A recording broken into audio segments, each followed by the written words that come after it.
Hey Jester, how you doing? Frameshift drive charging. Four,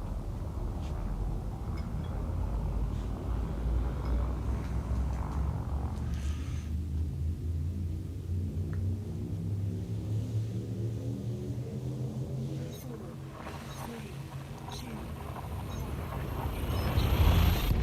Ignition. We may get some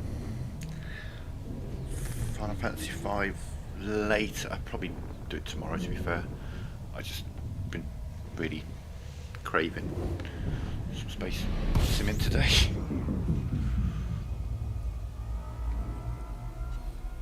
I hope that's complete. not a disappointment or whatever. Just no, this is what I fancy playing. Housekeeping complete.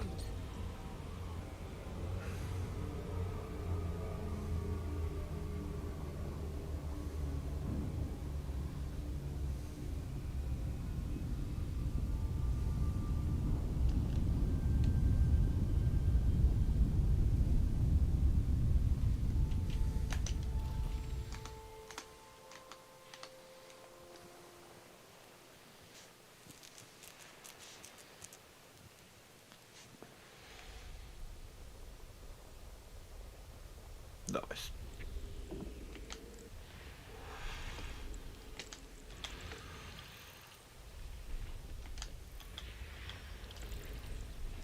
Yeah, we'll definitely get a Final Fantasy stream out tomorrow. Um, Maybe later today. I just kind of want to get this exploration money making Systems and health then get back depleted. to the bubble and spend my money.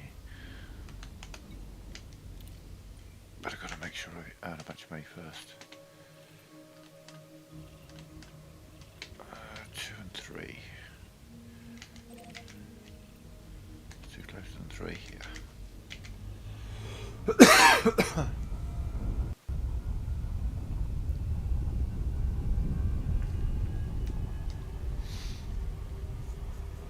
I got my Earth-like world bug kicked in. I got 2 of them yesterday. And I want to find more before I go back.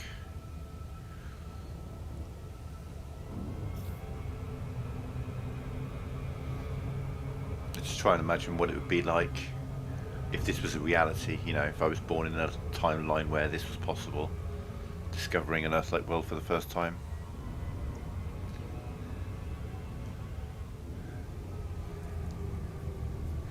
Yeah, it may be that, or it may just like if there is just one enemy you can get them from, then sure, I'll dedicate an hour or two to doing that, and that's fine. Um, don't know.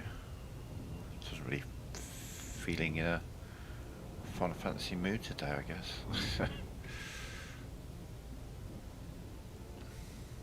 It is coming along nicely.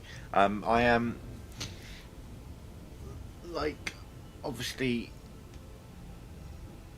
I've had varying issues with each of the Final Fantasies so far.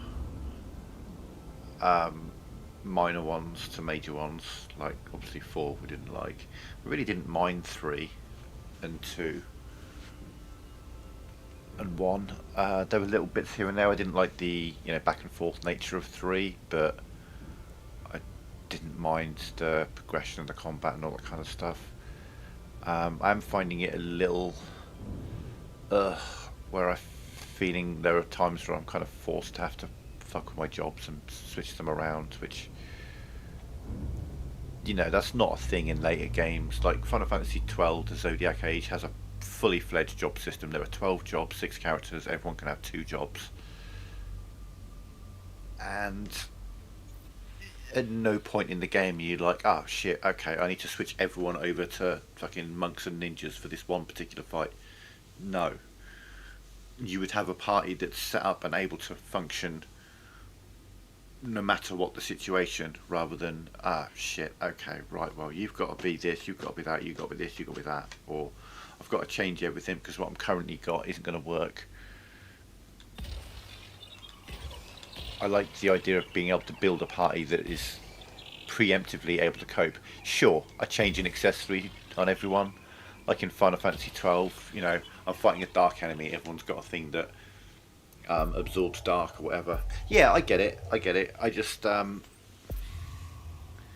scan by 50%. I don't know. Obviously, they improved on the job system in later years, so obviously that's what I'm. It's hard to come to it from the perspective of having already seen better by the same people. You know, it's obviously it's showing me the roots, and I'm getting a deeper understanding of where it's all coming from. But I mean, that's literally the only thing I don't like about 5 is I like the job system. I just don't like that there are times where I'm like, oh shit, I've got to change everything. I've got to rebuild my team just for this fight or something. I'm not a big fan of that. I'm quite happy to like make minor adjustments, like I say, switch out my equipment or something. You know, oh shit, they absorb fire, so no one's got any fire weapons. That's all fine, but completely rebuilding the character, making them a completely different character just for a fight, ugh, I don't like that. Minor adaptation, sure. Complete rehaul, not a fan of that. But it is the only thing I don't like about the game. I mean, I do really enjoy, you know, I enjoy the crew, the group. I like the party and the party dynamics. It's getting, you know, I'm really getting that Final Fantasy character from this game. For sure, you know, it's definitely a Final Fantasy game. Which, shit, I mean, Final Fantasy 4, I was going, this isn't a Final Fantasy game. Timed event.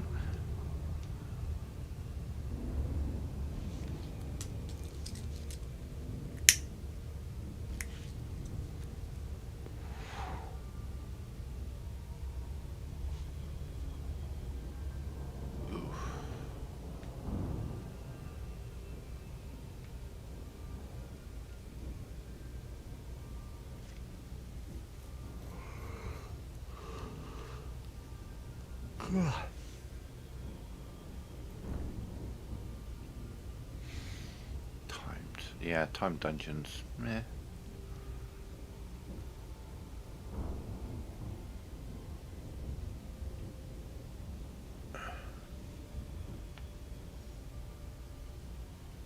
Yeah, I could see that. There is a certain, like, kind of vague outline to a Final Fantasy protagonist that kind of follows a pattern, kind of to a degree. You know, there are certain aspects that are definitely shared between protagonists, with the exception of Varn from 12, I would say. Varn's a weird one. 12's protagonist is a weird one because if you remove the protagonist of 12 from the game, it makes absolutely no difference to the plot whatsoever. He's the first one where he is literally a passenger to you are playing as a passenger to the entire story. It's an incredible story, it's really done well, but you could make the argument that almost every other party member is a much more important part of the plot than the main guy. The main guy is just a vehicle for the plot. He's not part of the plot, which is, it's just odd because obviously that's very much not the case in virtually every other Final Fantasy. The main character is the main character. The story is about them, or if it isn't necessarily completely about that one person, it directly impacts that person and he influences the story in a big way. But without Varn from 12, you could still have the same story happen. The other protagonists would still meet each other. They would still go on to do the things that they do. He doesn't influence the plot in any way. It's quite funny. It's an interesting way to do it, and it works, to be fair, because the combat system's fantastic in 12. The gambit system, jobs and gambits. Love the gambit system. It's so well done.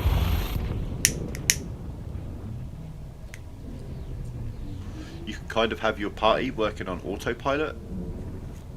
You'll have them like they'll have these gambits, they're called. So it'd be like you'd have, for example, everyone would have the gambit of if an ally is under 30% HP, cast heal on them. So that would mean at any time a character drops below 30%, someone will cast heal on them. And then you could put, ally any remedy. So if anyone gets any status effect, you'd automatically cast a remedy or a sooner. Always attack lowest HP enemy. There are all these different gambits you can put in, and then they can synergize with each other really, really well. So you could have two of them running around buffing up the other two, and then the main two, a proper job system. I'd have like two mages buffing up my warriors, and my warriors would just be going mental, just absolutely annihilating everything in front of them, and then the other two would be casting bravery and faith and shell and haste and all this kind of stuff, and the two main guys would just be beating the fuck out of whatever you're fighting. It's really, really well done. I love the job system in 12, and combined with the gambit system, it's perfect, I think.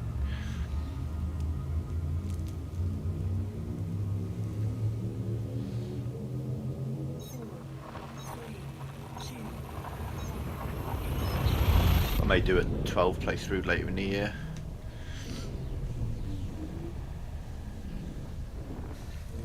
It's weird because over the mainline Final Fantasy games, generally the consensus is that 8 and 12 are not as favourably received as most of the others, and I'm genuinely of the thought, and 15 also, and I'm like 8, 12 and 15, those are my three favourite. I love all three of those games.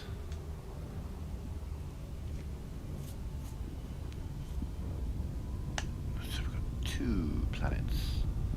An entire 2 planets. Any notable stellar...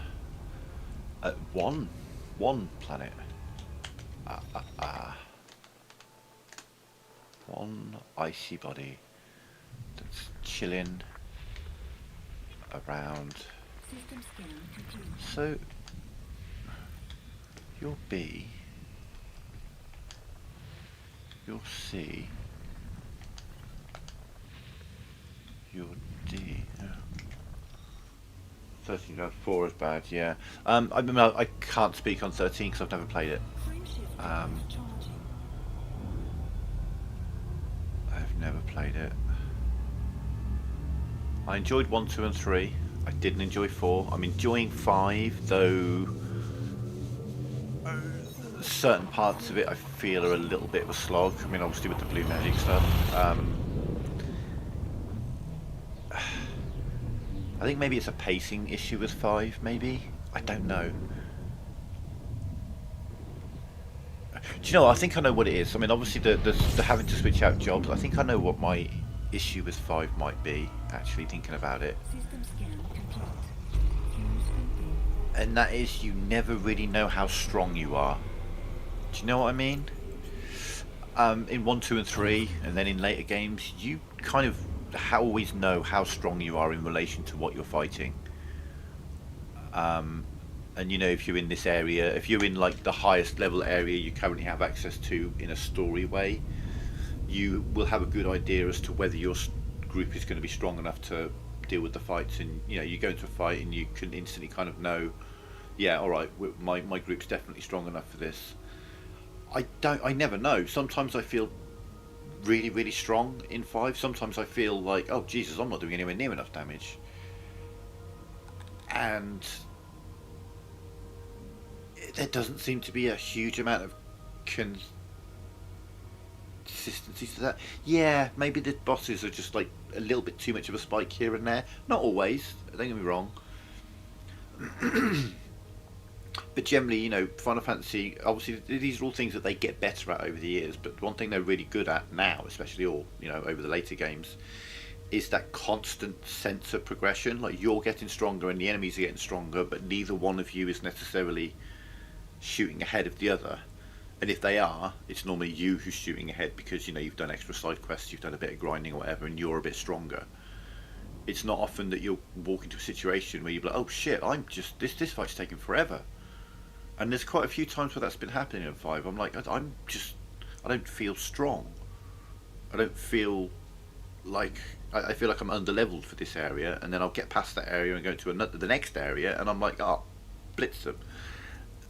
And yeah, it's and the thing is the problem is they've got this big job system and they've got all these jobs, and I think they've tried too hard to make every job viable, because you're coming across enemies where, well, if at this point in the game you'd have leveled up this particular job, then this fight would be easy. I'm like, yeah, but I haven't done that job. Yeah, I get that, and they've got their money's worth out of it, but it's a bit much in some ways. There's so many jobs, and there are so many situations where one of those jobs that you wouldn't necessarily use is actually probably going to be the solution to a particular fight. You can get through it with others, but it does feel like they've tried to make too many of the jobs mandatory rather than optional, in a way. I don't know. It's a kind of pacing thing, and it's a kind of never really knowing your power level in relation to what's going on in the story at any given time. Normally you can get an idea and be like, oh shit, I definitely need to level up for this. I'm not strong enough. Whereas these ones I'm like muddling through sometimes. I'm like, I don't feel I'm strong enough, but I've got through it. And then I get into another fight where I am definitely strong enough. Yeah, it's just...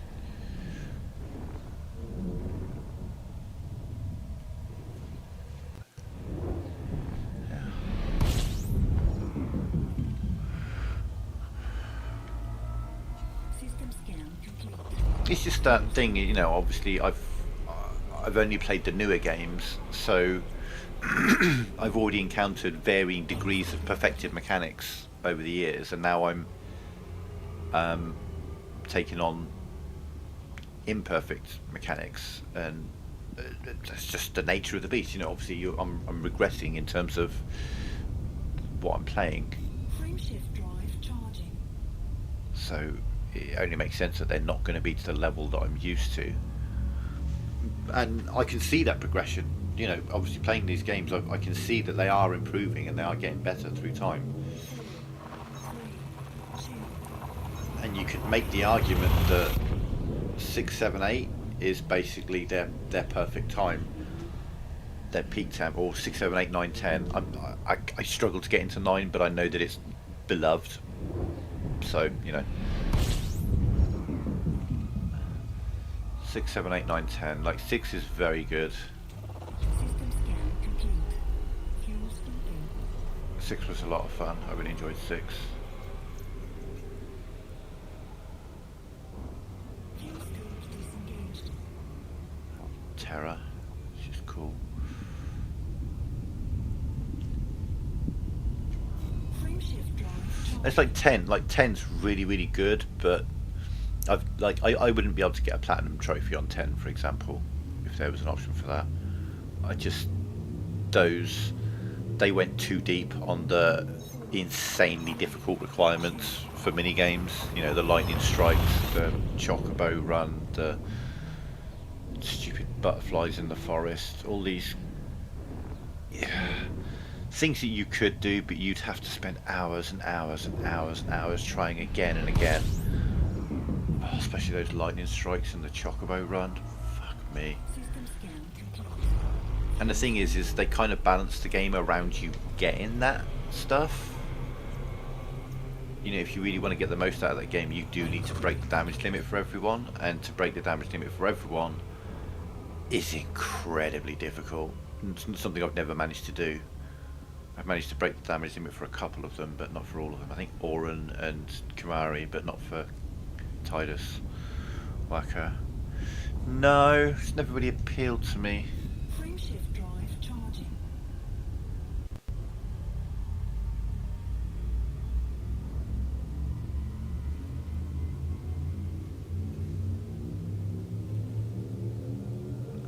It's not that I don't like Disney, but I'm not like massively eager for it either. Do you know what I mean? Yeah. I was never a Disney kid or anything like that, so it would never appeal to me from that respect.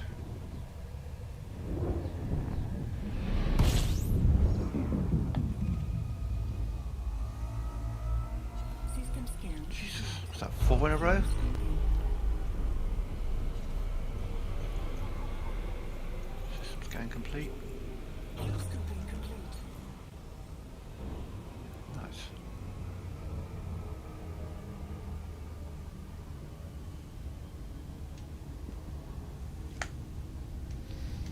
Frameshift drive charging.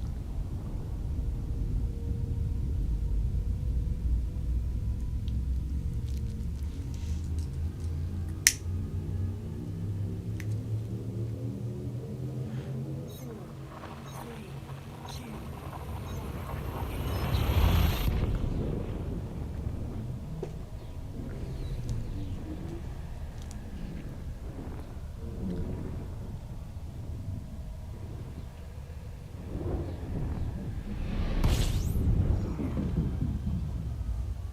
Ignition.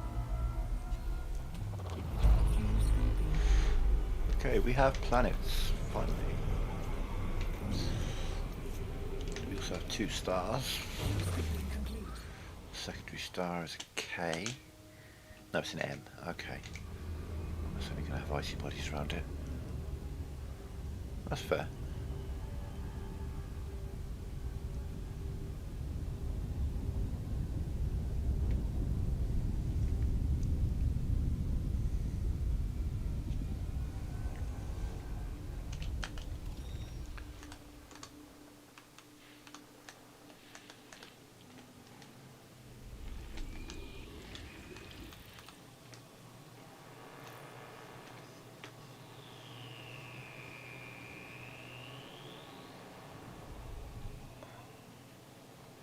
It's all round B. So where is B?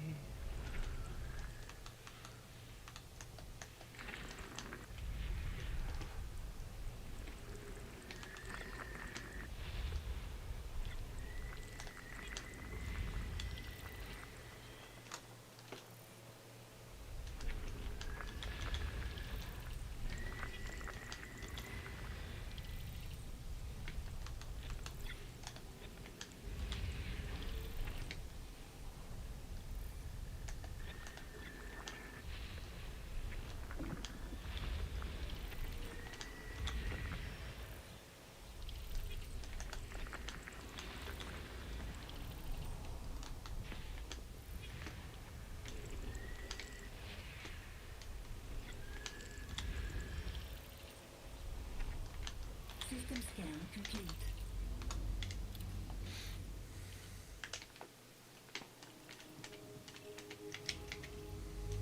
Frameshift drive charging. Onwards.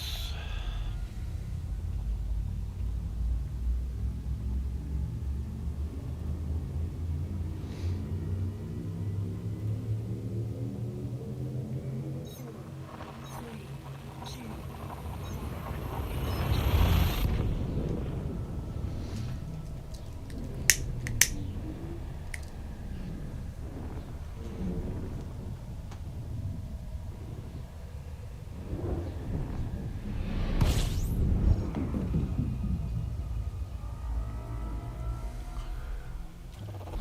Fuel scooping.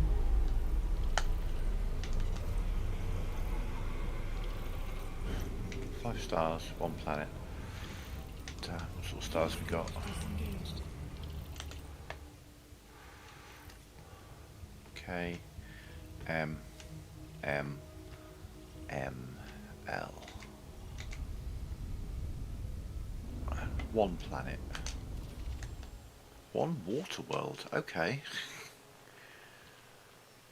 5 stars and a water world. So where's the water world? Not around E. I see. Hey. Oh, good. Could have been a lot further away. I'm gonna guess not terraformable. Yeah, funnily enough. I just imagine it's slightly warm in this system. 5 stars. Well, one of them's an L, but...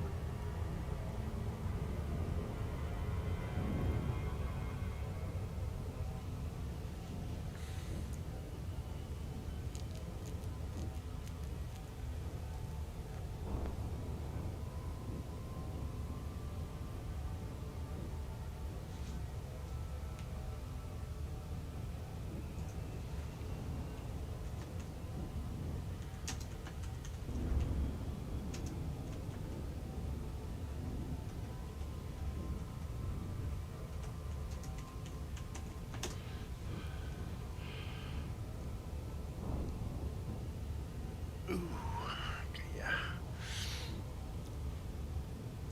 So, yeah, when you start this game, you start off with a tiny ship and 10,000 credits. To fully build and A-rate this ship that I'm in cost me probably 15 million. The Crate Mark II, which was the biggest ship that I bought after this, that put me back about 200 million, roughly. The next ship on my list is an Anaconda. That will cost me between 5 and 800 million to fully A-rate.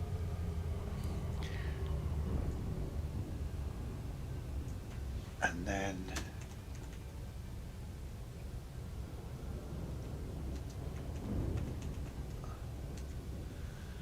for the Corvette, once we get to that, somewhere between 600 and a billion, which will be the same for the Imperial Cutter. In fact, the Imperial Cutter might be more, though it is a fucking sensational ship.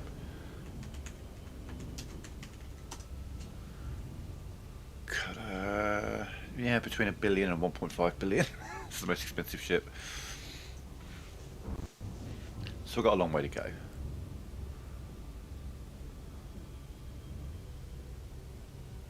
If over the next couple of days I find a good selection, some good systems, the Anaconda wouldn't be entirely beyond reason.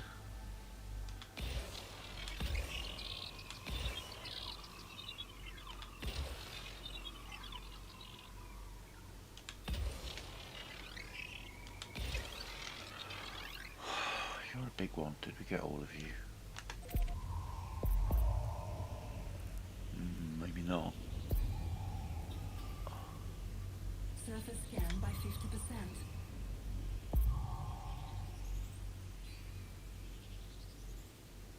Yeah.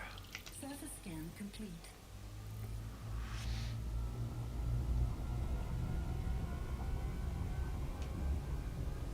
Onwards. Frameshift Kind of goes on forever. One endgame thing you can go for is a fleet carrier, which costs about 5 billion. But it's kind of like a mobile space station, essentially. 3, 2, It's got 500 light year jump range, and I could use that to do some deep exploration.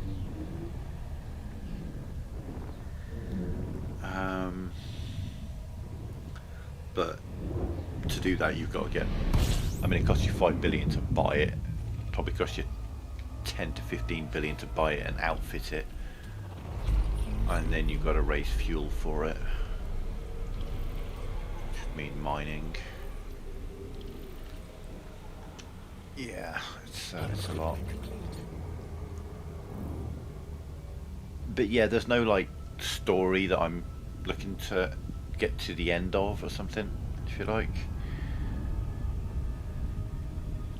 It's just playing the game for the sake of playing the game in some ways. But there is a lot to do. You know, I could go alien hunting. That's tricky, to say the least. Oh, it's all gas and ice. God damn. It's all gas and ice, isn't it? Frameshift drive charging. There's nothing really worth scanning in there.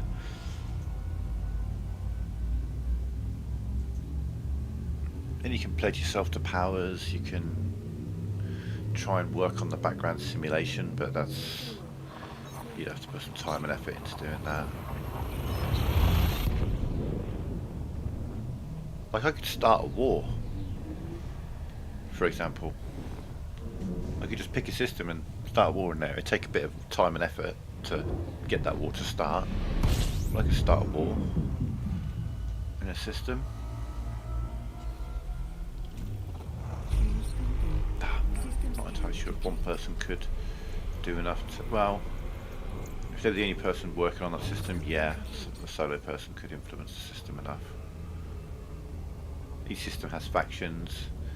You could do lots of work for one of those factions and raise the influence of that faction until it vies with the influence of the other faction, which would put them into an election state, I think, and if you were to keep them balanced on a knife edge through that, you could then influence war.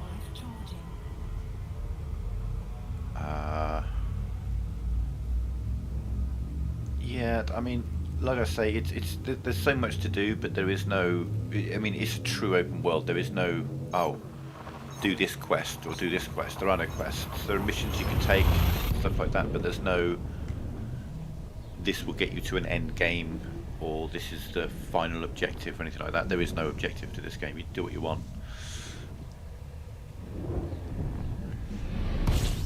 And it's just the...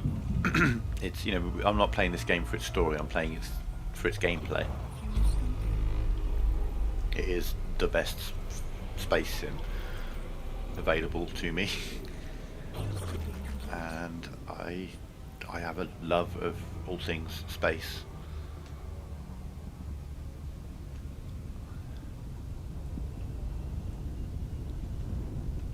Oh, hang on.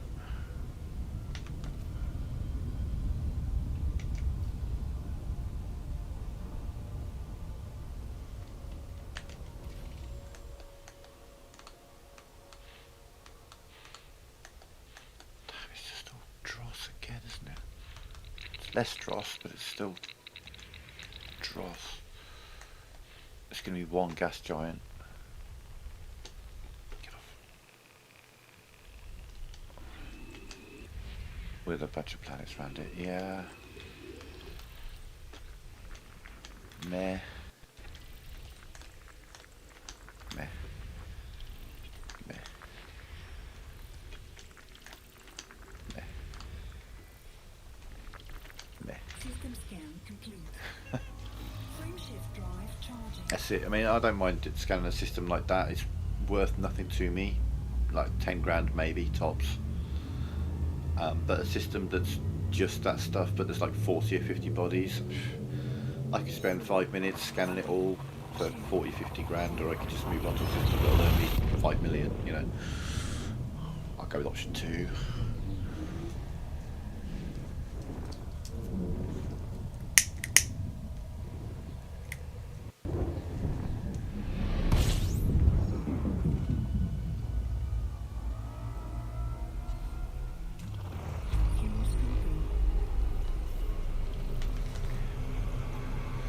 It's like this one, 42. Oh, it's not even a binary system, it is a primary system. That's going to be an L or a T. It's going to be red.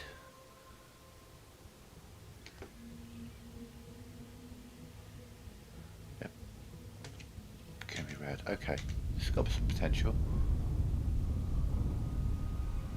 Everything's orbiting around the primary star is what we're getting at.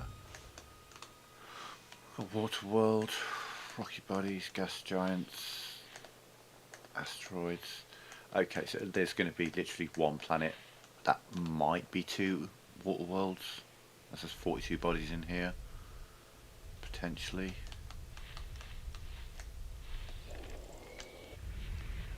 So this one, as it's like that last one, there's like 42 bodies and 41 of them are trash, basically. But that one,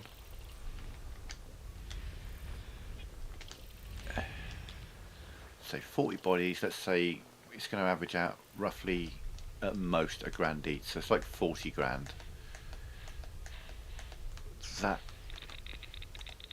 one water world, if it's not terraformable, will be like 2 million.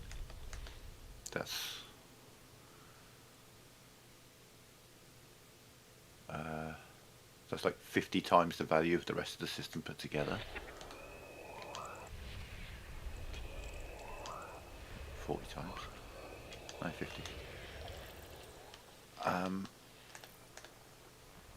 And if it's terraformable, it's over 3 million. So it's 75 times the value of the entire rest of the system put together.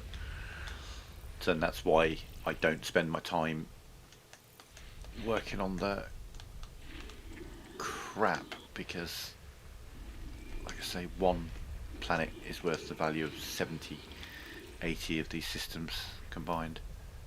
There's still something there. Okay. Well, why didn't you show me that before?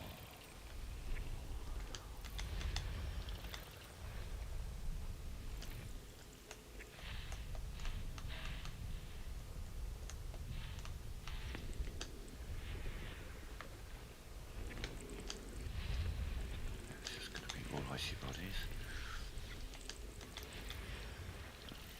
And obviously, if I am going to be scanning planets, like mapping planets, then yeah, I'll scan the rest of the system for sure. I'll just focus in on the water world and look for that. I will scan the rest of the system.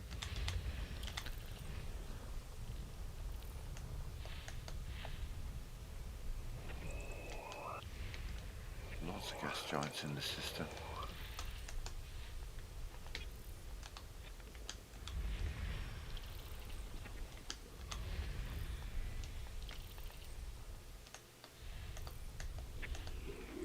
Oh, gas giant round a gas giant. Okay. Why not?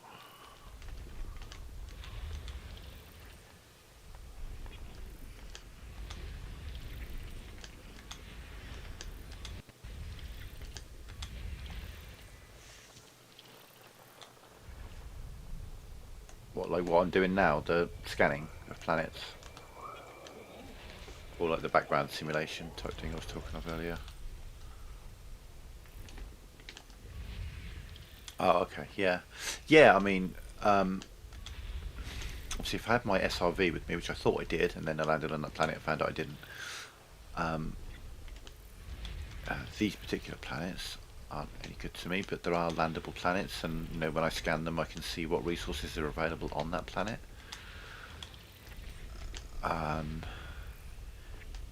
That's the thing. Like, if I get a fleet carrier, I could have I could have all of my ships together on that fleet carrier, and I could come out into the middle of nowhere and be like, okay, well, today I'm going to do some mining, and I would scan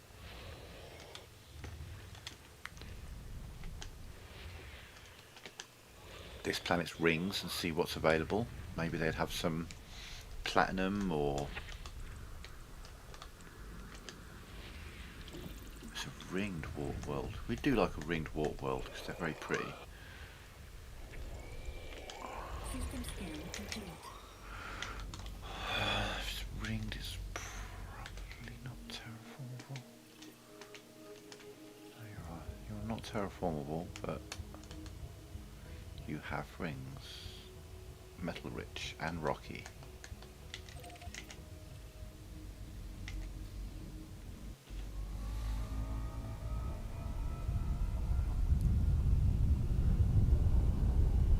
So yeah, if I was in my fleet carrier, I'd be like, okay, well I could do some mining in this system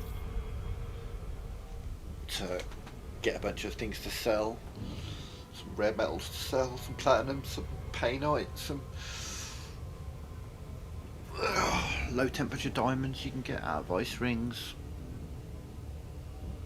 And tritium, I'd have to have a mining ship with me because you need to mine tritium, which is fuel for the fleet carrier. I've never had a fleet carrier, so maybe that's what we'll do. So it'll take a lot of time and effort to get there.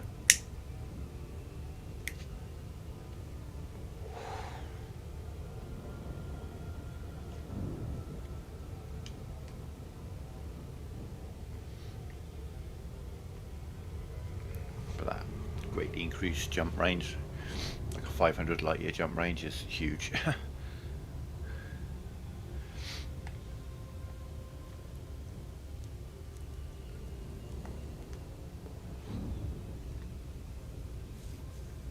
Okay.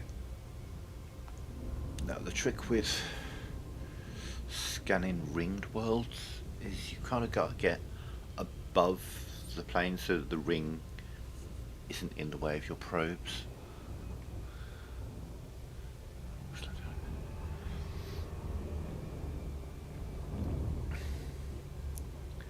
So it did look like the ring was quite a distance out from the planet, so it shouldn't be too much of an issue. But it does also have double rings, and there is some fun we like to have with double rings, assuming there is a gap.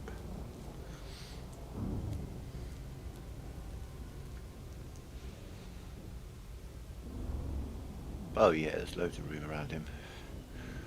Then again, it could be a faint ring, that's the other thing.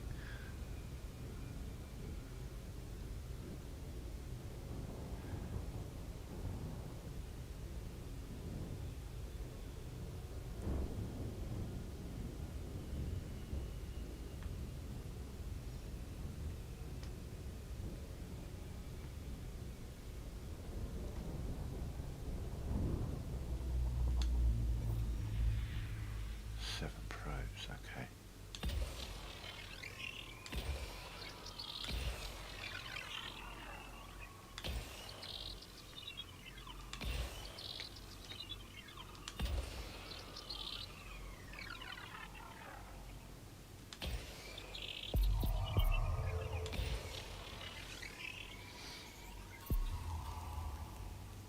Surface scan by 50%. Surface scan complete. Surface scan complete.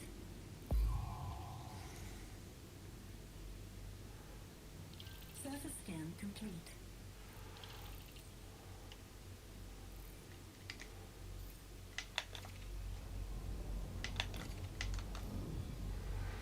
So yeah, I could mine seven serendibites from that yellow ring over there.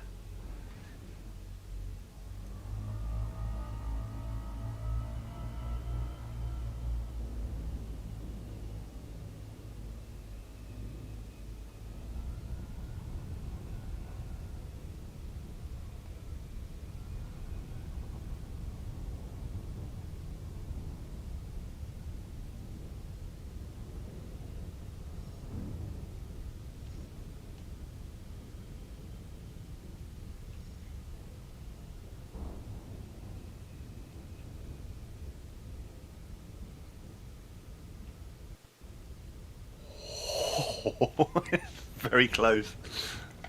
Very, very close.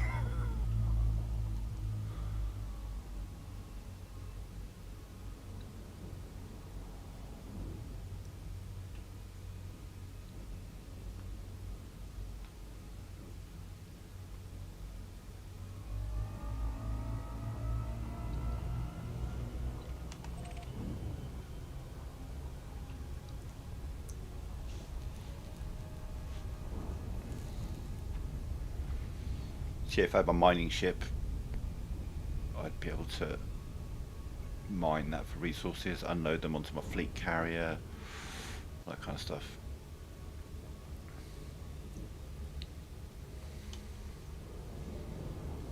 Frameshift drive charging.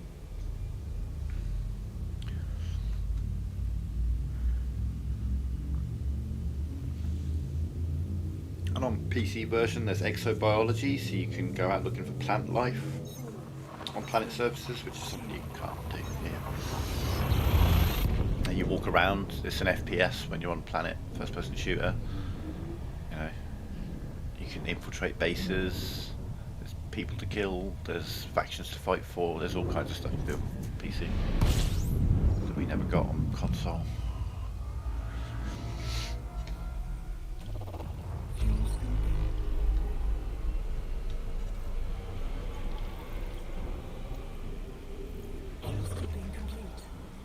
The thing is, they say, you know, oh, you don't need that higher spec to play this game. if I'm going to play this game on PC, I'm going to want to play it to at least the quality that I'm playing it on console. Do you know what I mean?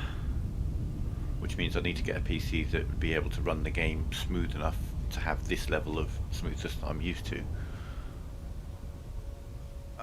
Which isn't going to happen on a potato.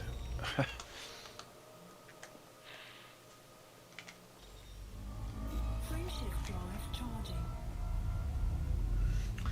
Yeah, we're going to maximise our profits by ignoring systems that clearly have nothing in them.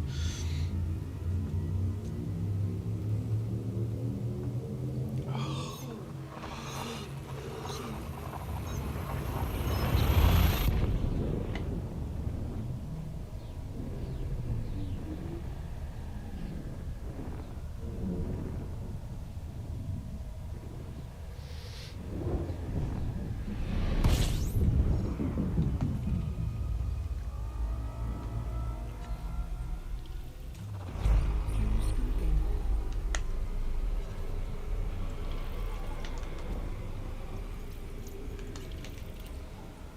Fuel scooping complete.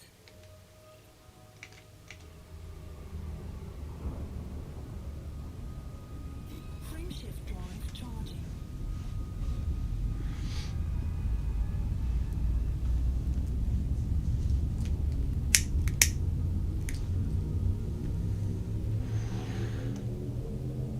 Four, three, two. Fuel scooping.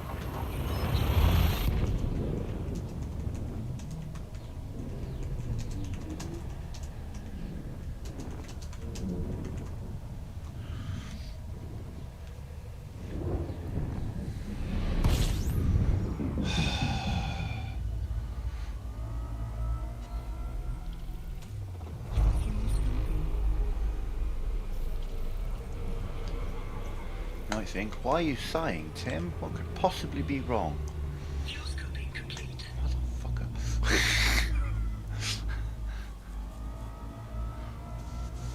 It was further away than the one the other day, but it was still pretty close.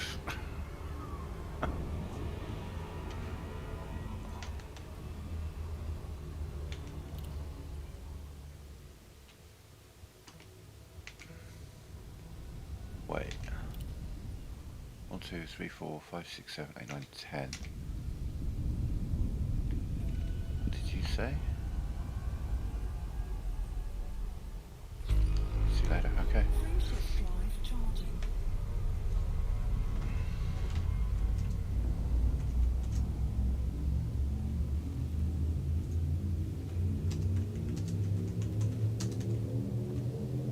Four, three, two.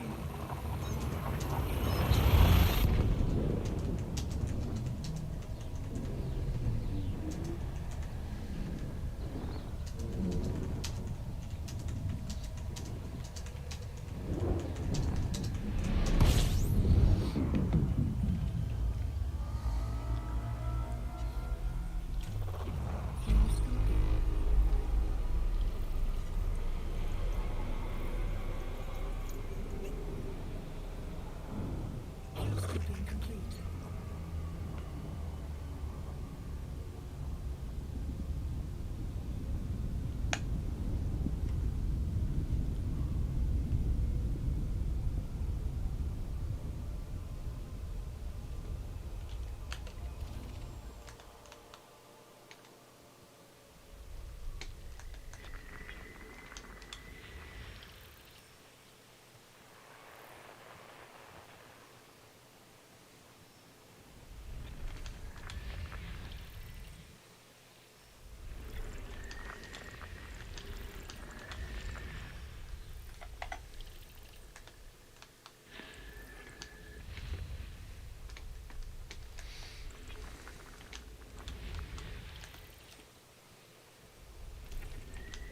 System scan complete.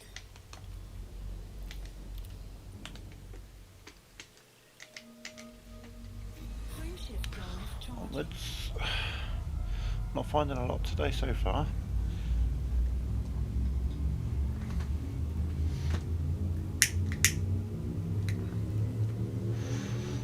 Like I say, I've found plenty of Earth-like worlds over the years, water worlds, Ringed water worlds. I want a ringed Earthlight world. I'd love to see one of those. And I'd love to see twin Earthlight worlds. I've had twin water worlds, which is an amazing thing to see. But I'd love to. I know that twin Earthlights do exist. It can happen. I would just like to find one of my. Fuel scooping. That's interesting.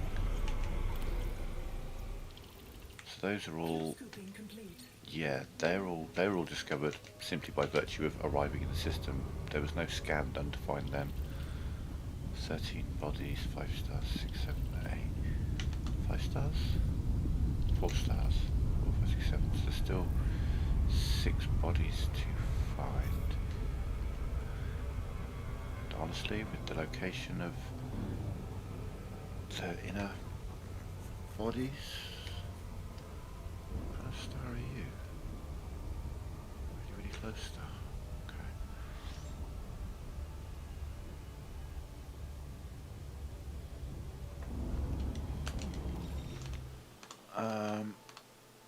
Well, okay, never mind then.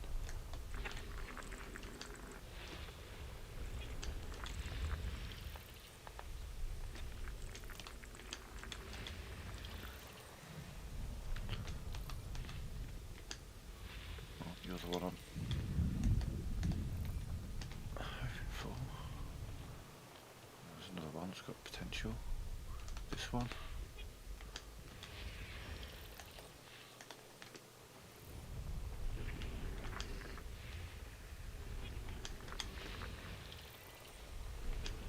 System scan complete.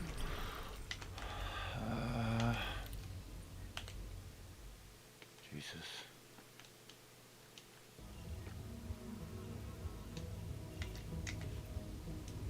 Frameshift drive charging. New.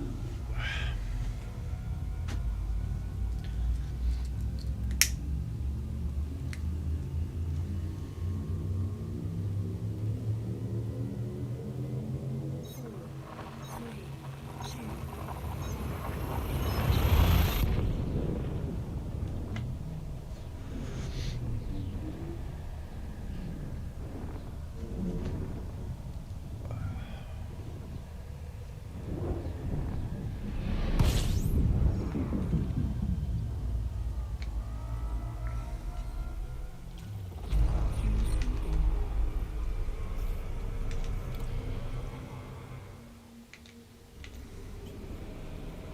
Fuel scooping. Fuel scooping complete.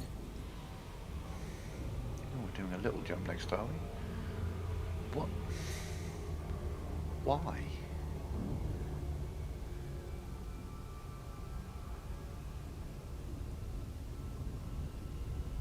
Why? Why do we have a 16 light year jump? That doesn't make any sense. If I was in a more sparse area, but I am surrounded by stars. Jumps to that one. Yeah, and then on to like this one or something. It's weird.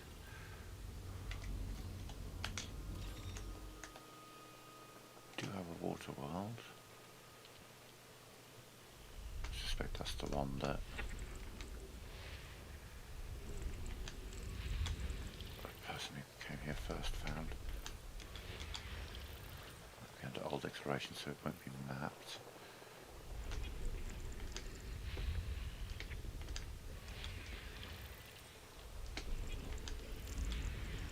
Yeah, found those.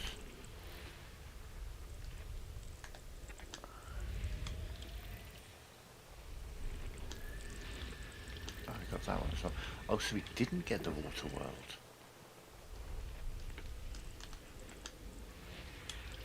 Or that one. Not telling me there's 2 water worlds. Missed that.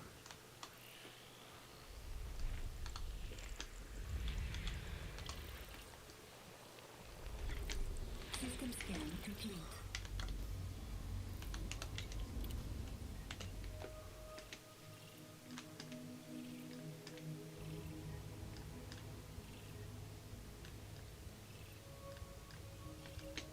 Wow, he missed that. He missed that terraformable world. He got that one.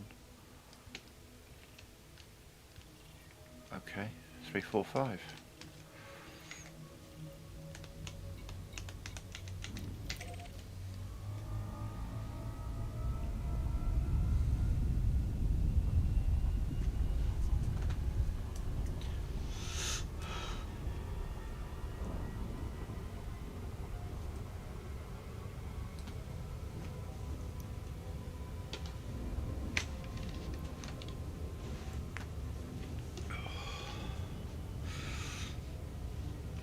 Yeah, someone came here under old exploration and somehow missed the water world. That's interesting.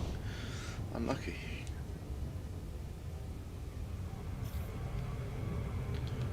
Look, it made me jump like that. Nowhere near fast enough yet.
Hello, Gludgoy BC-DD12-171-3. How you doing? You got a name that just rolls off the tongue. I think I did an extra dash in there. Didn't need.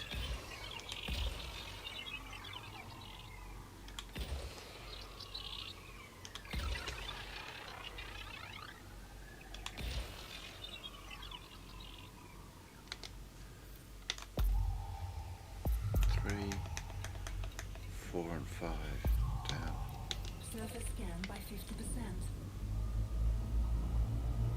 Got another journey.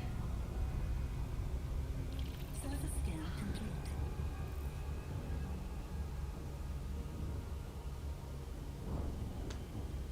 So 5, then 4.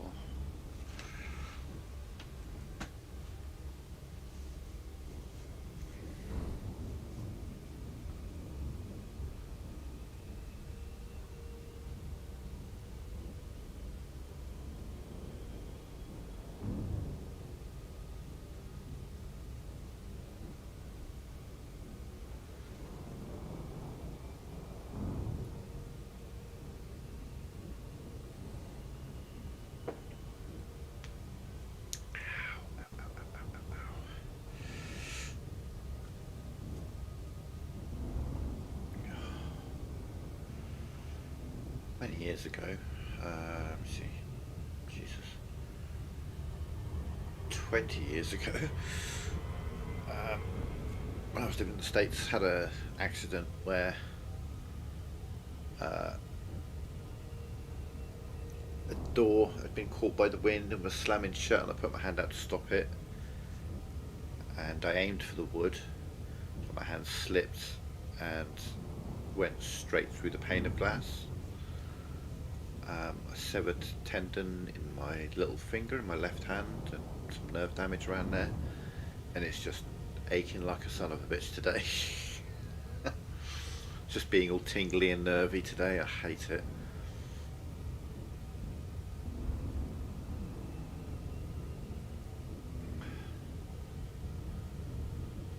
I have enough nerve issues with my neuralgia.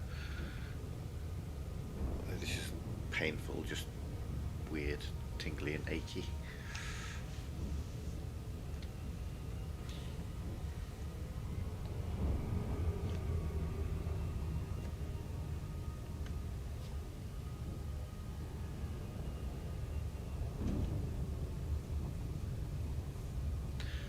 actually falls to the other side, isn't it? Yeah.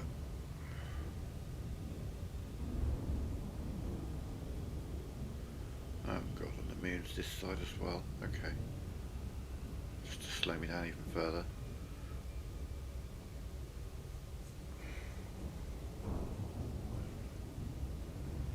Trying to minimalise the impact on this moon above me and this planet's impact on my speed when it goes to heading towards the next planet.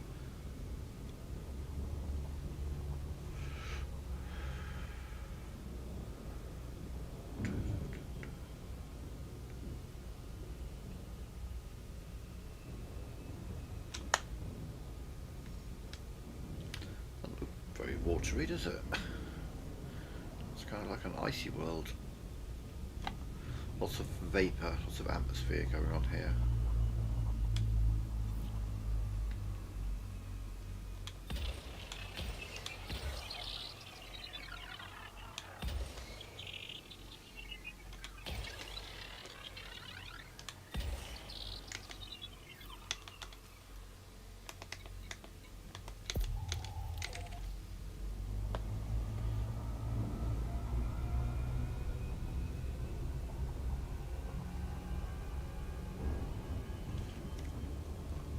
Surface scan complete.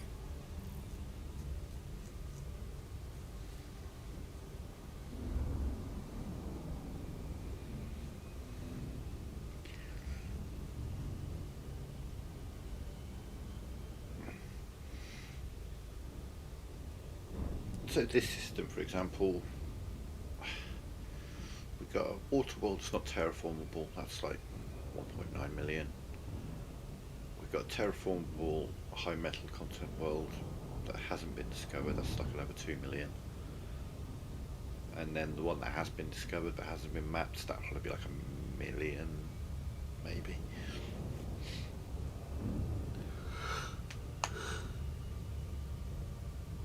Yeah.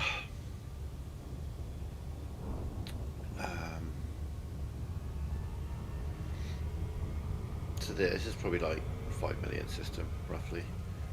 We've had a few of those. We've had a couple of 10 million systems. Not today, but on this trip that we're on.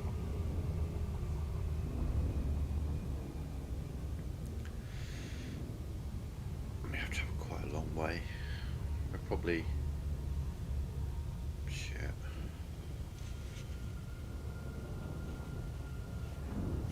10,000 light years into this journey. Maybe a bit more, I don't know, we did do quite a bit of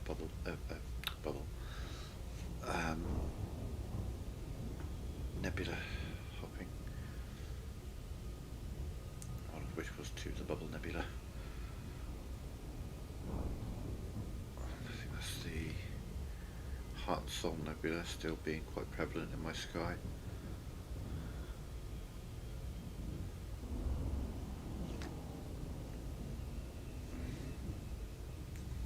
Of course, Barnard Loop's pretty much always visible. That's how big it is. So, not currently looking in that direction.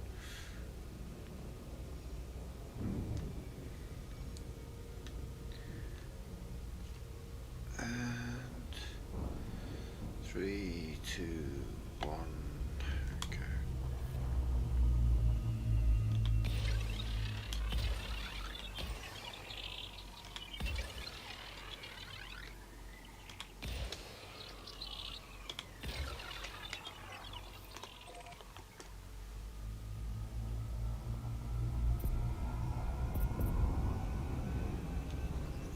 Wait for the words. Surface scan by 50%. Wait for the next words. Surface scan complete. Frameshift drive charging.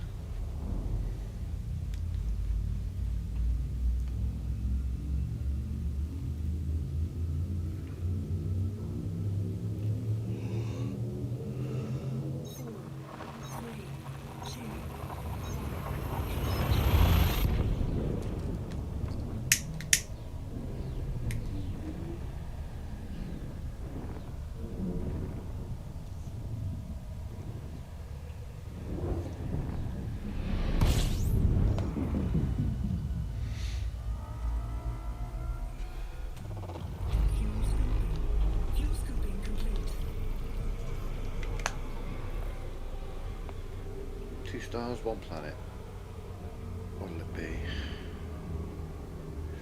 Generally, I assume it's going to be like an icy body or maybe a gas giant, but we've had one system where it was just stars and 1 water world. Chances of it being directly behind the star, pretty slim. It's an icy body. Jesus, this could be anywhere. It could be around the secondary star. It's around the secondary star. Or it could be orbiting both of them. Scan complete. Frameshift drive charging. Directly towards a nebula.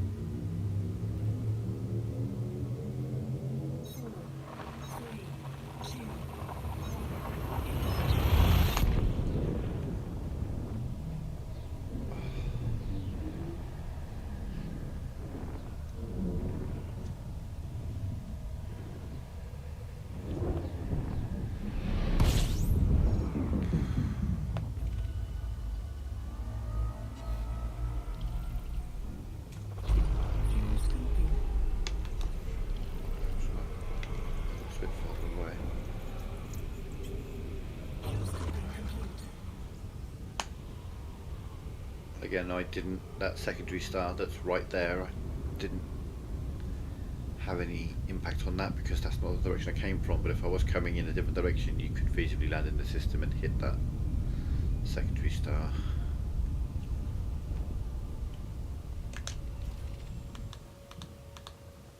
Okay, got potential, and it's not all around C as well. So there's a bonus, I saw that. Where are you? AB3, okay. AB2, so AB1's going to be in a little closer, there you are. AB4.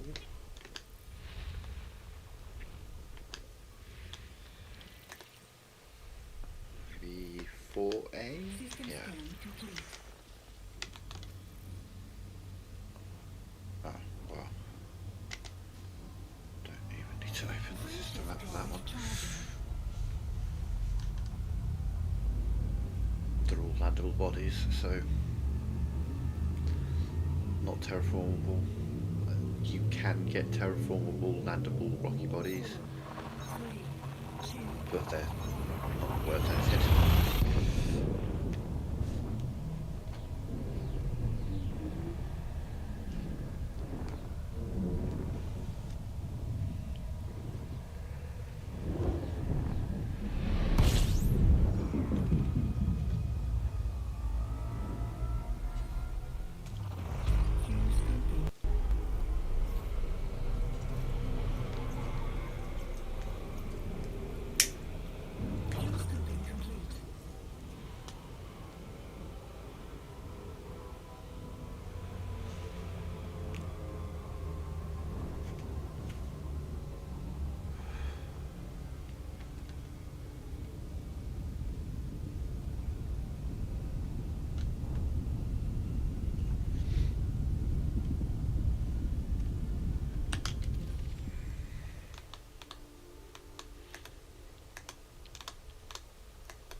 But this is, again, this is a virtually no value system. As most of the bodies are right there where I was looking. Screw it.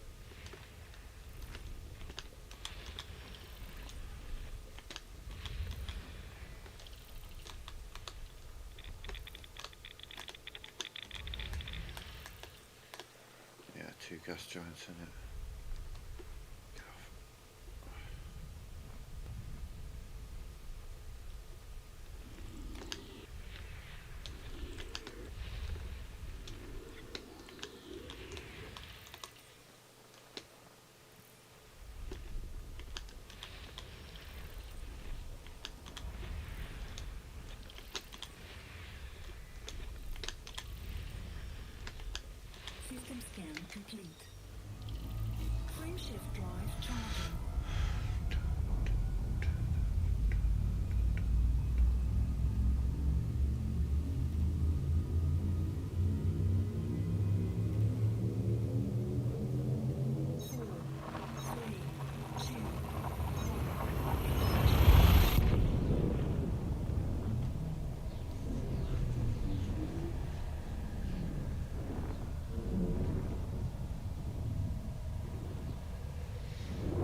star, one planet. What's it gonna be? Icy body, gas giant. High metal content world. Okay. So where are you? There you are. System scan complete. Are you terraformable? Not that distance from the star, you're not? No. No.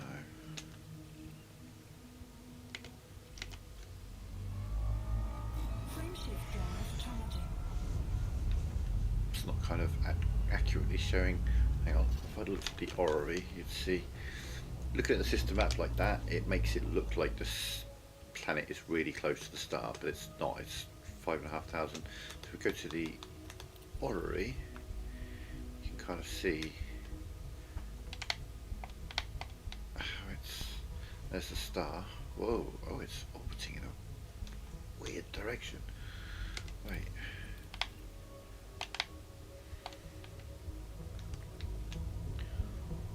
Whoa! What kind of fucked up orbit is that? I can't even get the whole thing in.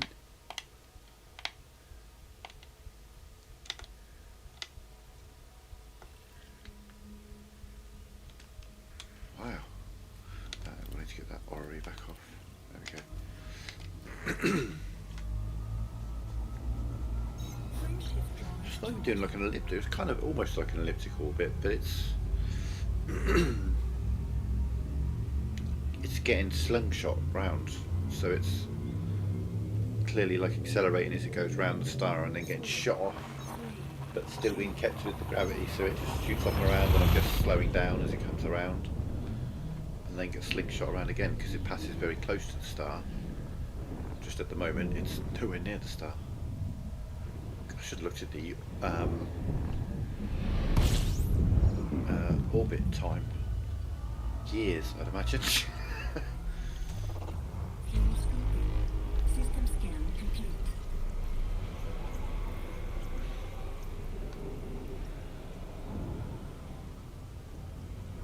Fuel scope disengaged.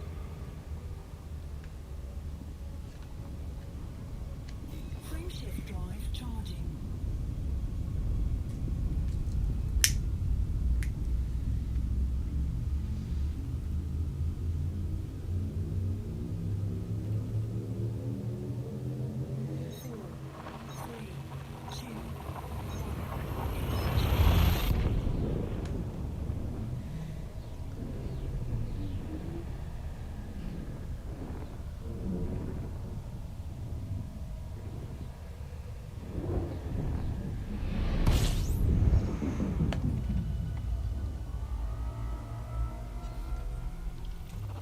System scan complete.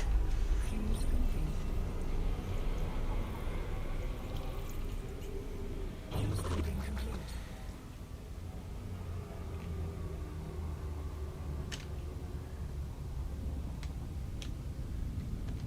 Frameshift drive charging.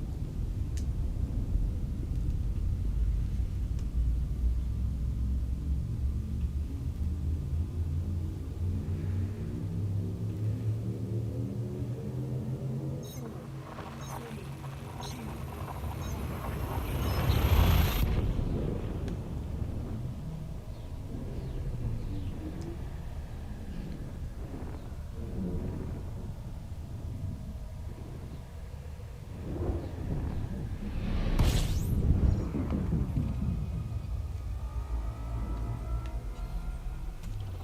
three, two, fuel scoping.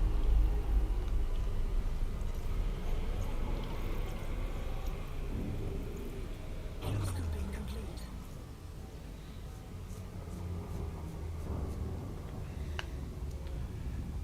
28 bodies. Having asteroid clusters is always a. I say always. It's often a good sign that there's gas and ice. Let's see. We've got water. We've water. Okay.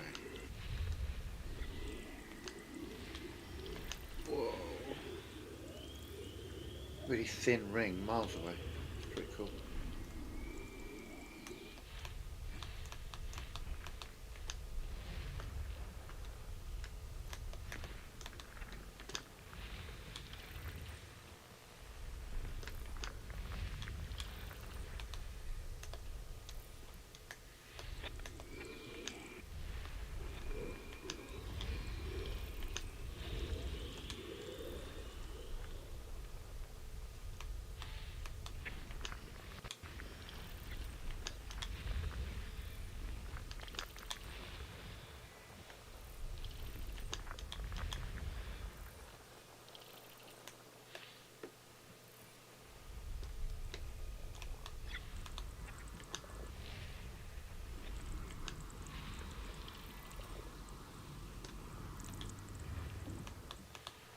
There's a ringed water world with a what looks to be massive but thin ring.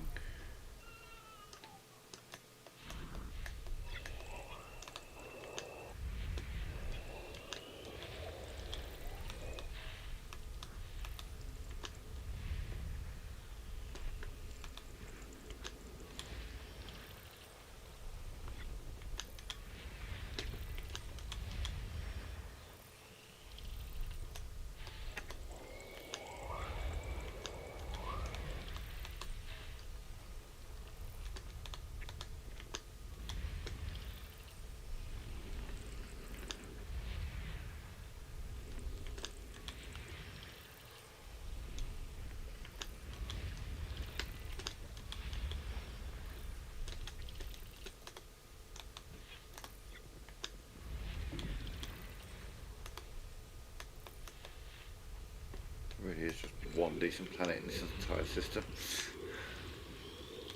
Some cool rings.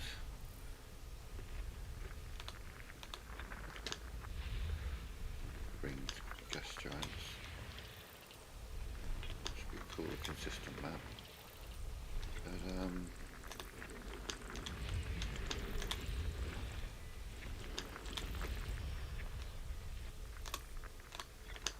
System scan complete.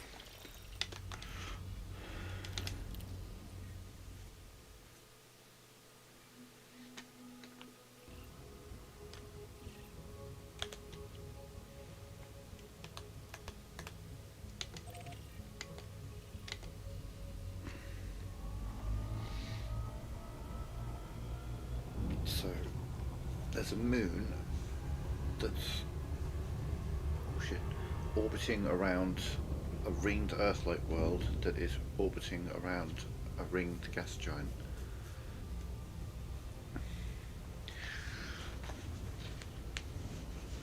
Pretty nifty stuff. And it looked like, I mean, it might just been the angle I was looking at. It looked like it had quite a large but thin ring around it.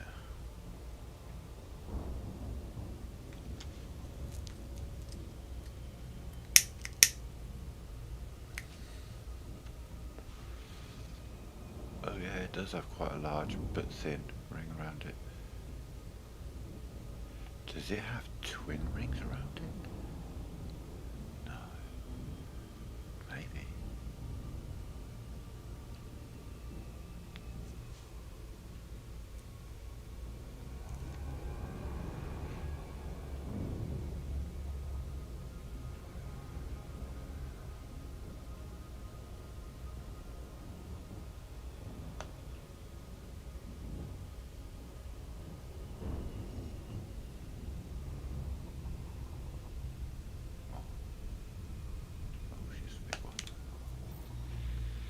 Seven ringer. I think I can do it in 6.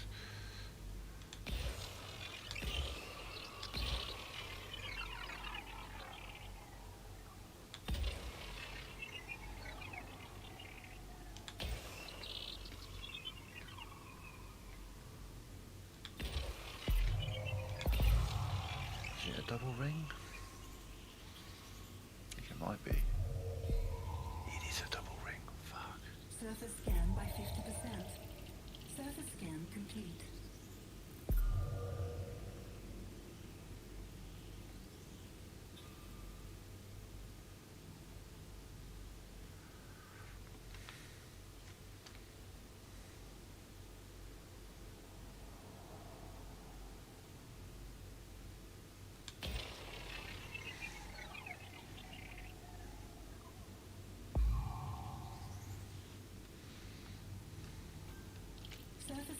complete.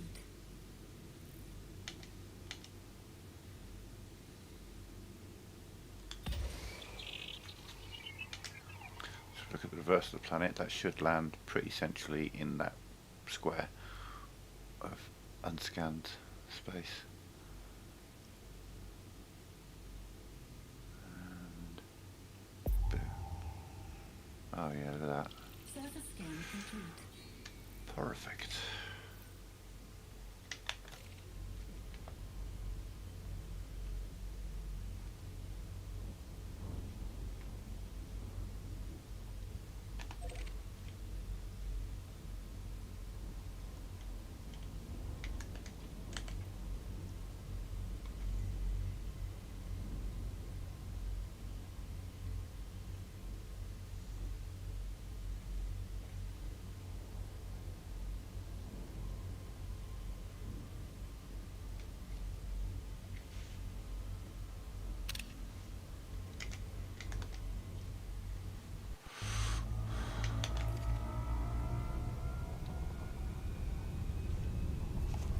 Frame shift drive charging. Really cool.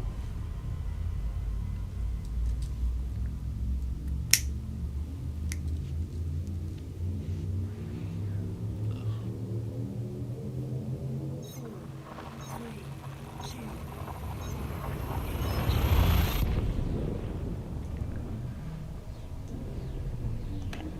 Oh, excuse me.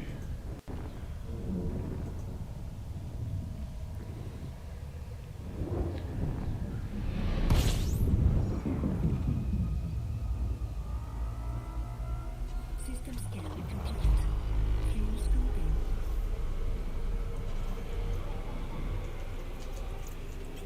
Fuel scoping complete.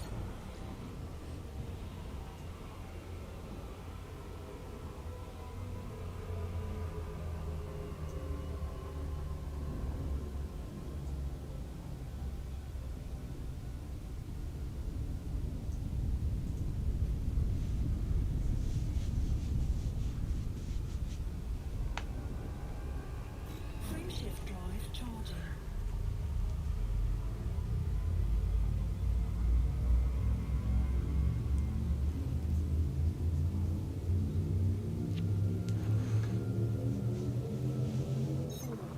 three, two.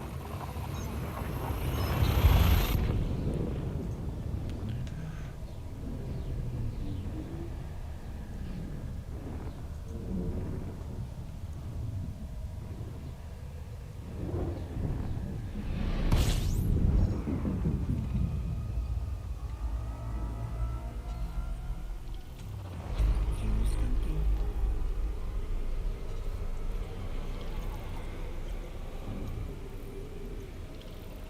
Fuel scoping complete.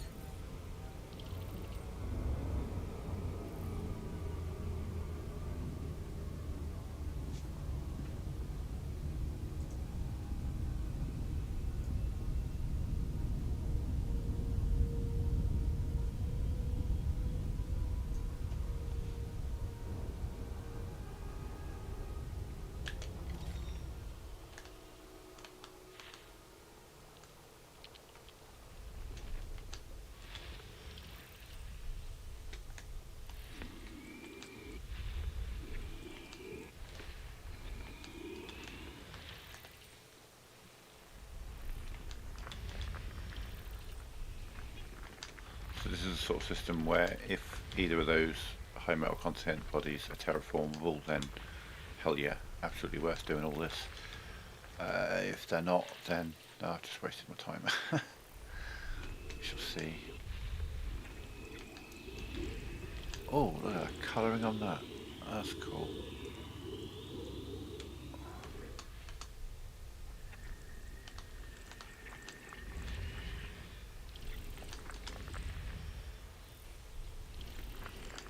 Got all the gas giants now.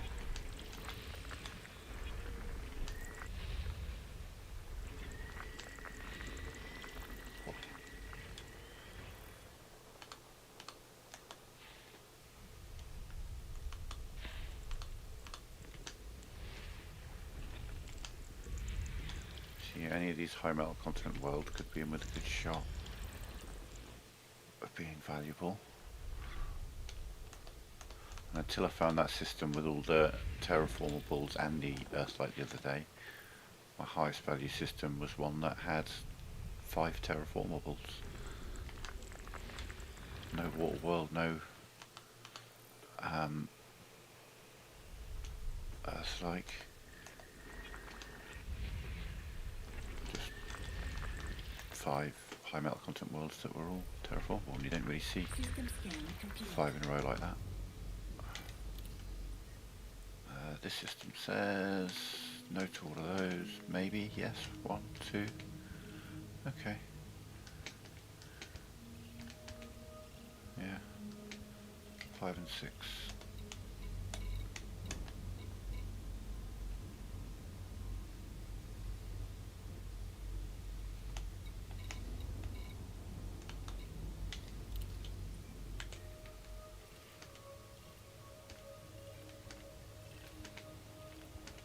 Holy shit, yeah.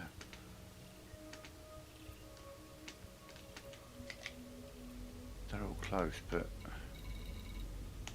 it's the fact that 1, 4, 3, 1, 2, 3, 4 are all. Oh yeah, I was looking at the 6 and 5 that way, not these. Okay. I was looking at the asteroid clusters. Just trying to figure out why they weren't right next to each other. Oh, but they are pretty damn close.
Surface scan complete.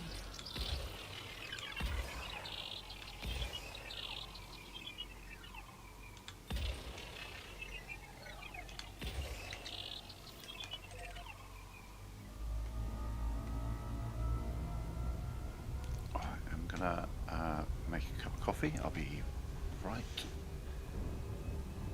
back. Surface scan complete.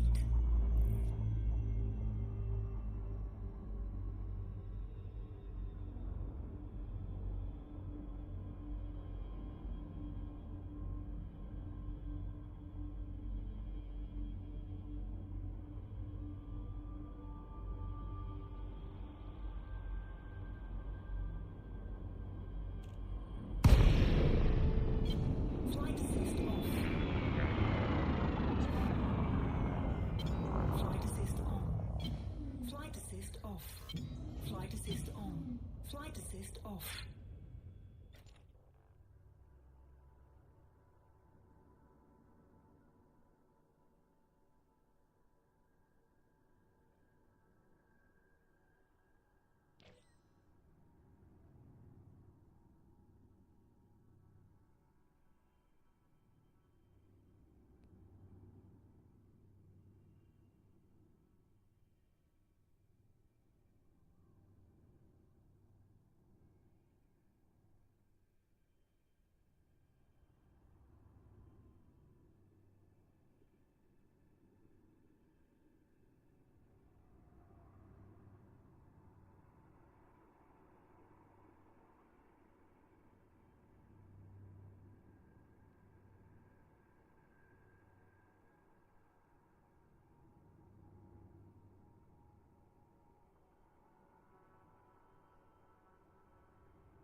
I'm back. If there was no such thing as copyrighted music, I'd play the docking scene music from Interstellar. Flight assist on. Frameshift drive charging.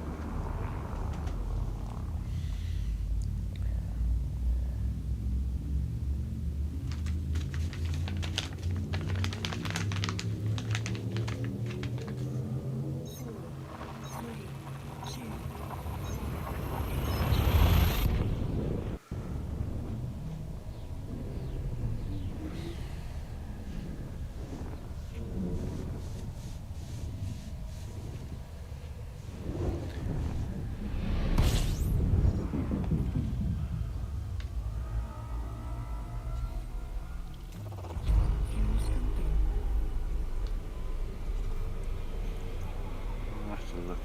The thing is with my setup, I don't know how I would. I mean, I could play that on the stream, but I want to know. I want music that I can listen to whilst I'm doing this. Do you know what? Something just popped into my head. Let's see, we've got one planet, it's a gas giant, and it's right there. Lovely. System scan complete.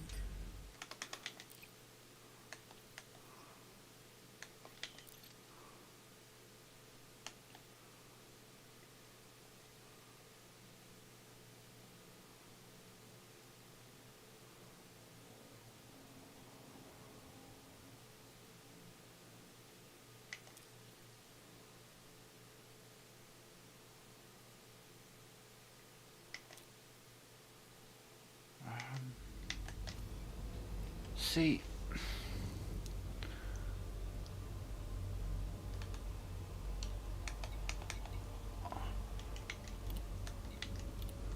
they used to have Galnet News, they don't have that anymore, but I know that somewhere in this game there is a playlist of classical music. In the Hall of the Mountain King, that sort of thing. What I gotta do is figure out how to access it.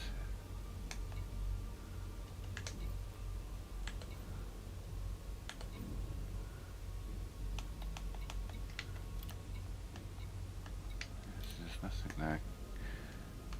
But I thought there was an option to...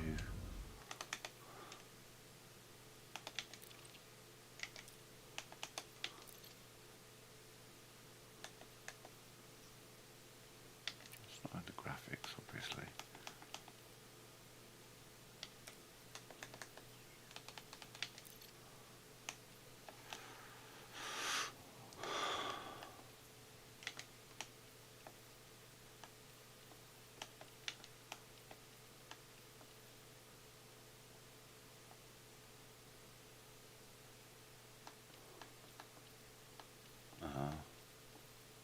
I think it depends on the music.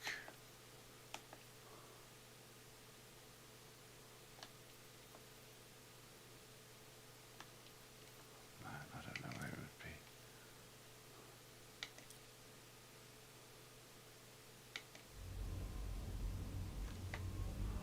Frameshift drive charging. PC, you can access it.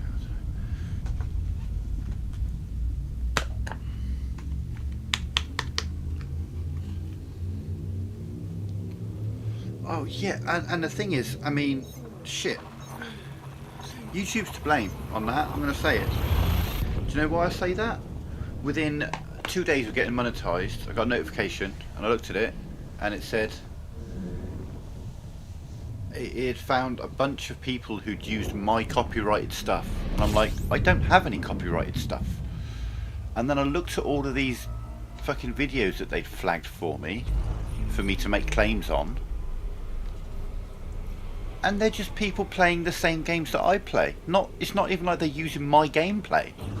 It's just other people playing the same game, and they're like, "Oh, we found this content that's the same as yours. Do you want to make a claim?" I'm like, "No." But I bet there are plenty of people who are like, "Oh yeah, okay." Crazy. Like within a day or two of getting monetized on YouTube, I'm getting the option to claim other people's videos. Just because they found some content that matched the sound of my content. I'm like, yeah, because we're both playing the same fucking game.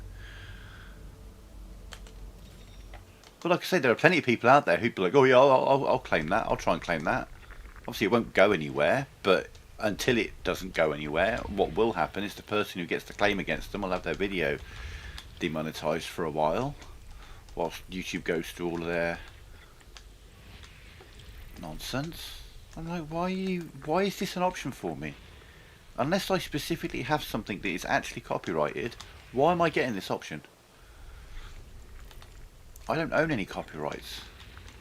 And sure, if I'd have looked at one of those and it was literally my gameplay, I could hear my voice playing a game doing what I'm doing, then sure, I'd have an issue with that. But it wasn't.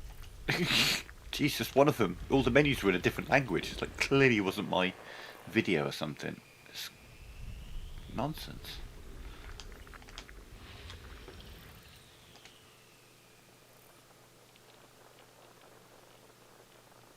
Yeah. It's just bizarre. Like, why is that an option for me? System scan complete.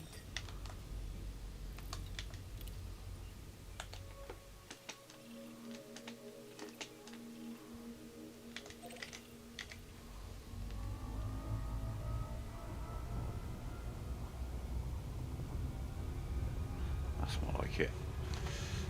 2 or 300 LS away from the star. Much more likely to be terraformable. That group of planets that are all right next to the star, yeah, they were too hot. One of my favourite artists is a guy called Ren. I don't know if you've heard of him. But he had an issue that happened with that. He'd gone to some website that sells beats and stuff. He decided to help out some small producers and purchase a couple of beats to use. And it's supposed to be all cleared and all that kind of stuff. And he purchased this beat, for a track of his called Sick Boy. And this beat featured a choir sample. And the choir made a claim against the person who originally made the beat because they'd used their choir samples without their permission. And so this producer decided to go after Ren and was like, "Oh yeah, I want like 50% of all your sales off of that to cover the cost of this." And Ren's like, "No, this should have been cleared by copyright in the first place. I purchased this to use with 100% license and all that kind of stuff. He'd purchased it for free use and all this kind of stuff." And this guy was trying to take him down, and he had to take down Sick Boy and re-record it, but he released a diss track on this guy. Oh my god. Absolutely ruined him. There we go.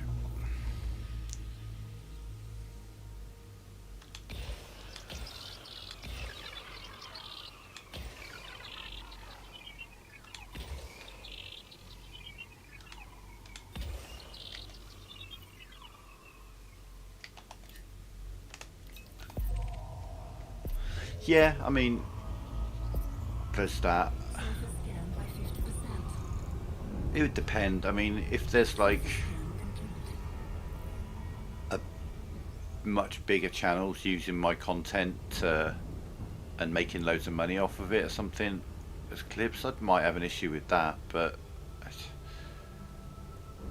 also, I'm not the kind of streamer that someone would do that to. Do you know what I mean? You see these videos, oh, there's a video of someone using my gameplay to make their streams, and the people who get copied like that are people with thousands and thousands and thousands and tens of thousands and hundreds of thousands of subscribers. Well, that's not me. Frame shift drive charging. No one's coming and looking for my content, do you know what I mean? It's fine. Don't bother me.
Yeah, I mean that's the thing. If you're putting in the work, you don't want other people using that.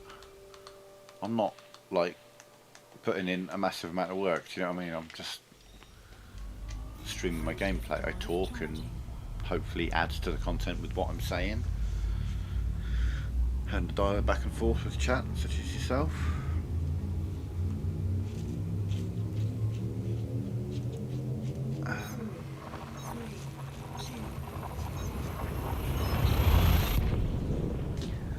Yeah, they keep coming after my Final Fantasy V videos though. They're like, yeah, you can't monetize this.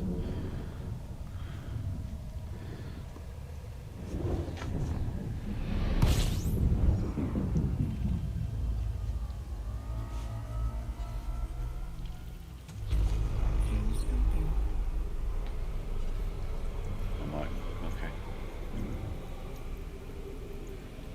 Scoping complete.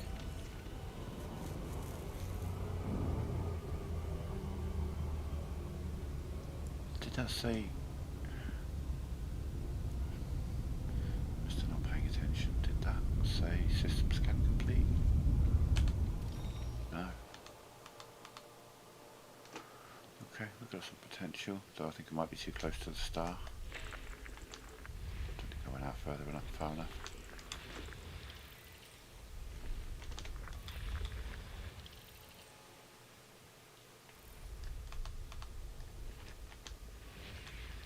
Oh, okay, it's got some real potential then if they're all like this.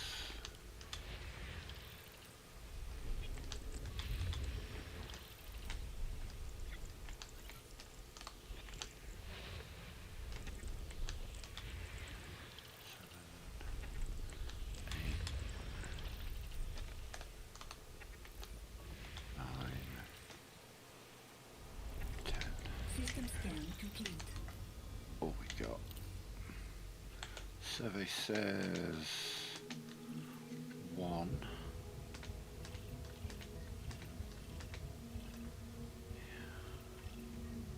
Just you. Okay.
Yeah, no, they don't. Um, when you play Final Fantasy 15, there's an opening scene where they play Florence and the Machine's rendition of Stand By Me. System scan And complete. when you Fuel stream directly through your PlayStation, it blocks that scene completely. You just have anyone watching would just see a blue screen saying this screen is blocked until the scene's over. When I play with my capture card, I genuinely have to mute the game, or at the very least turn the music off. Like if I start a new game, I have to go into the options, turn the music off, start the game. There's a cutscene with really good music that isn't copyrighted. Well, it probably is copyrighted, but they don't claim, kind of thing. Frameshift Um, charging. but then the next piece of music is Florence and the Machine, Stand By Me, and I have to. It's a beautiful rendition. I like Florence and the Machine. I love that version of the song. You never see it on any of my streams. 3, 2, It's like Fallout 4. I've done a lot of Fallout 4 speedrunning, and there's this one moment of the game where I have to mute the game sound because some of the radio songs that are played in game are play copyrighted music, and there's this one unskippable cutscene where there's just this song playing in the background and I can't do anything about it, so I have to turn the in-game music off. Unfortunately, it's playing on an in-game radio. That's right, yeah, I don't turn the music off. And because Bethesda's gonna Bethesda, they're like, oh, what? The music on the radio? No, no, no, no. If you adjust the music slider, that doesn't affect that. If you affect the radio slider, it doesn't affect it either. The only way to turn the sound of the music that's being played via the in-game radios is to turn the game sound off completely. Which is nuts. They have, like, under their options, under their sound options, there's one for radio, there's one for music, and neither of them affect the music on the radio. Because Bethesda. One of them affects like the ambient in-game music, and the other one affects the sound, the volume of the radio when you play it through your Pip-Boy, but not when it's just playing from actual radios. So for that one scene, I have to remember to quickly go in the settings and just turn the game sound off, and then we just watch this scene in silence. Whilst I'm waiting for the bloody music to finish. And most annoyingly, the music doesn't stop playing even when you exit the scene. Even though it's a in-game radio that's playing it, for some reason the music just carries on playing. Because Bethesda, again, is going to fully Bethesda. It just works 16 times the detail.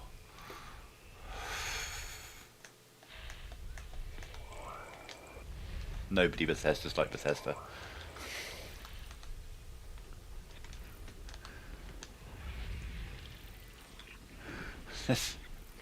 Bethesda, Fallout 76, these are the idiots who, you know, apparently know their player base, Fallout players, and then they give us a stash that'll only hold £400 in weight of stuff. Fallout is made for the hoarders of the universe. It's a hoarding game. And they're like, you can only have minimal space. And then you need bobby pins to unlock safes and stuff, and they decided to make the bobby pins weigh like 0.1 pounds each. So like 10 bobby pins would weigh a pound. Now, I don't know what he makes his bobby pins out of, but bobby pins don't weigh that much, anywhere near that much. So much so that someone sent him a box of bobby pins with a note saying, weigh these. Because you'd be walking around and suddenly you'd be overburdened, and you're like, but I've got nothing on me. And then you scroll down and you're like, oh, hang on, I've got like a couple of hundred. I've got 20 pounds of bobby pins? What the fuck? Yeah. Crazy, crazy. Frameshift drive charging. Fallout 76 was such a weird one because I loved the playing with my friends aspect. Me and my buddies, we got up to so much shenanigans. We had such a good time playing that game when we could play it. There would be so many times where we'd load in and then it'd just be, we'd be taking in turns crashing, or we'd be trying to get into a session together and we'd finally get into a session together, and then every now and again one of us would blue screen, crash the desktop, and then we'd be waiting for them to come back, and then it'd happen again to someone else, or the game would crash and kick us all off the server. Then we'd have to go through all the fuss of trying to get back together again on a server. It was an absolute buggy mess, but when you were able to play it, it was a lot of fun playing it with my buddies, exploring that world, clearing out locations together, doing nuke runs and stuff. We did numerous times we did simultaneous nuke launches, so all three of us would launch a nuke at the same, like the exact same time, just for the fuck of it. I said system scan complete. Yeah. Frameshift drive charging.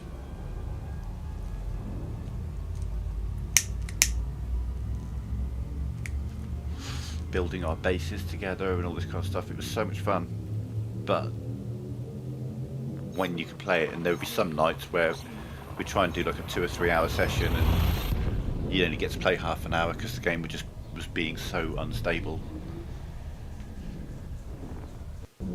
Shit just wasn't working right. You'd like fast travel to a location and the game would load you in, like load your physical presence into the game. It would load all of the enemies that are trying to kill you into the game, but it wouldn't finish loading. So you would literally stand there whilst you're waiting for the black screen to come to, so you can see what you're doing. You'd have the load screen still happening and you would hear your guy just dying in the background, just getting absolutely ruined by a bunch of enemies, but you can't do anything about it because the game hasn't finished loading yet. And you'd get in, it'd finally load in, and you're dead. You're just like, oh, okay, cool. You loaded in the physical asset of my body, you loaded in all of the enemies, you got the enemies to see my body and start attacking it, but the load screen is still going on. It's unfathomable. Like, such piss poor design. Do you know what I mean? Laughably bad at times. And people talk about how it's a much improved game now, and I mean, yeah, I've been in there periodically to have a look, and yeah, maybe it's more stable and all this kind of stuff, but virtually every time I do go to check it out, something goes wrong. But nonetheless, it's not much graphically better than Skyrim. It's on the same engine. It's on a 15-year-old game engine, and older than that, isn't it? Since Oblivion they've been using the same engine. So, you know, going to play that in 2026, you've got to brace yourself for a, like, it looks like you're playing a PS3 game, which is absurd.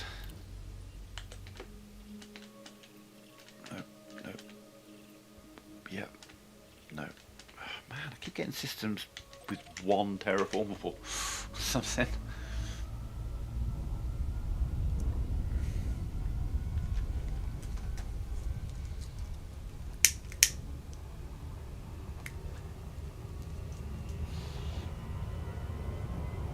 Stone.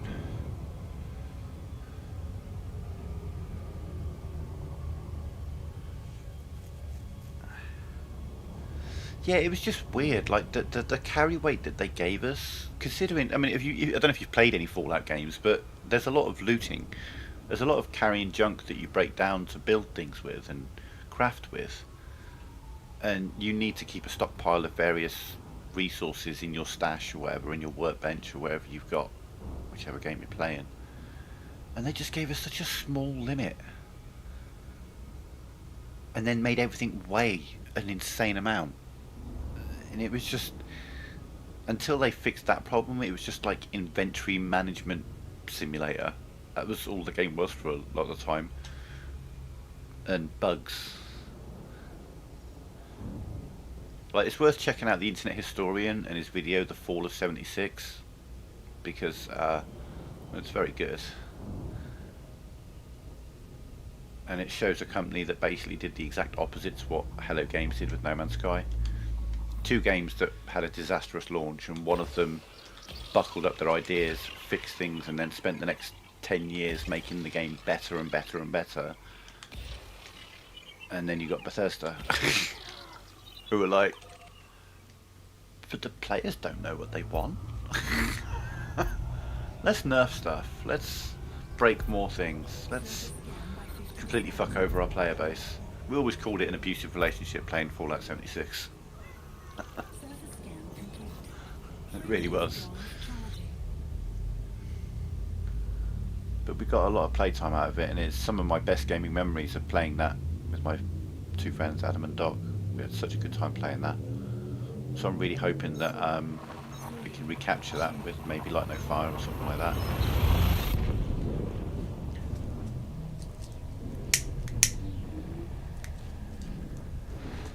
Exploration, quests, base building, and co-op. Find a good game that you can have a party of 3 doing that. Let me know.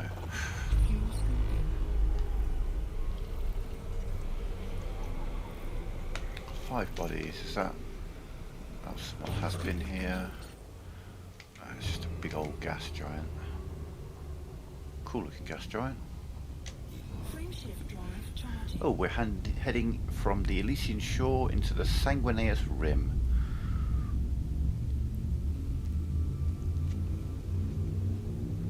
Oh, I've never played Fallout 3. I've played Fallout 4 and Fallout 76, that's what I've really played. Really enjoyed 4, but again, there were a lot of bugs with that game, and I'm just so thoroughly disappointed that they've just broken that game for PlayStation players after like a decade.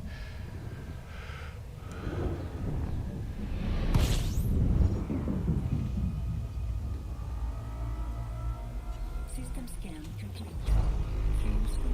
Grounded.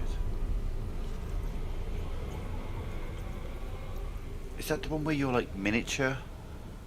Like the Borrowers type deal? But a survival game?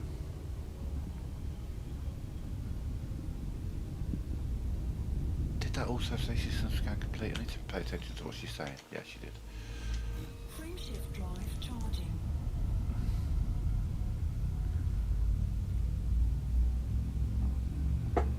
Like Honey, I Shrunk the Kid type deal?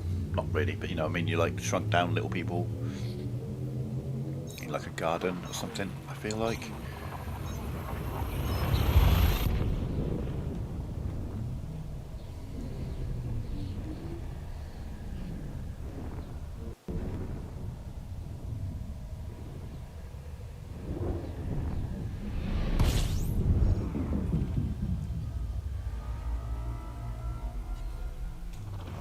System scan complete. Fuel scooping.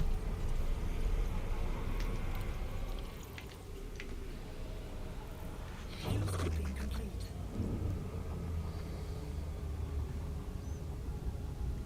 Frameshift drive charging.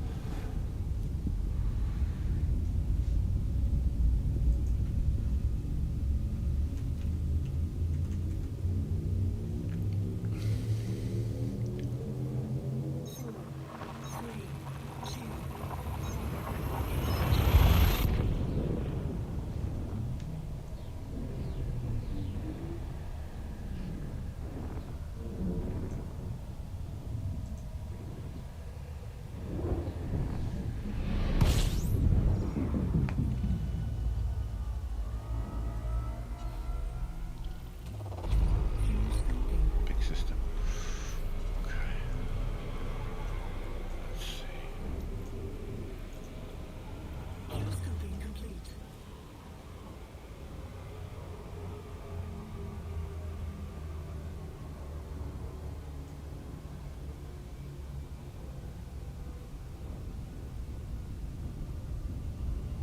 Oh, okay.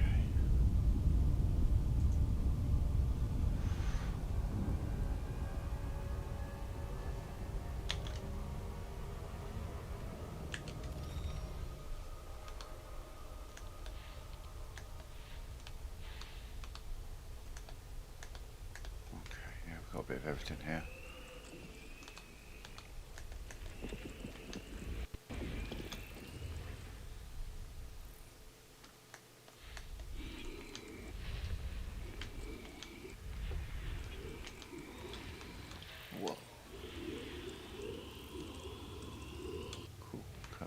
Jupiter looking situation.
Excuse me.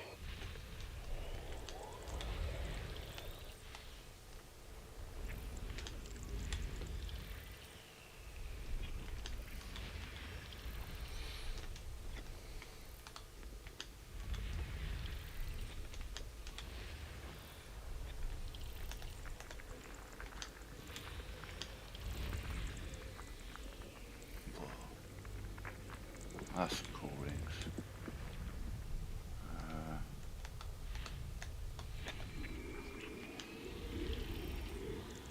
Water giant.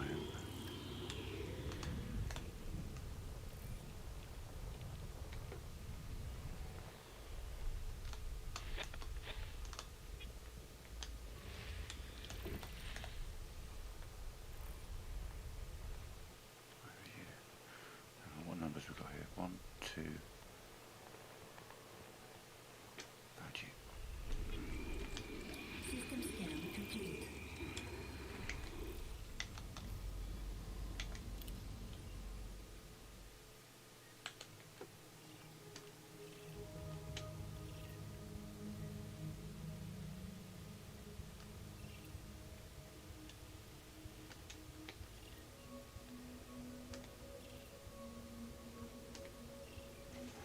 Hang on a sec.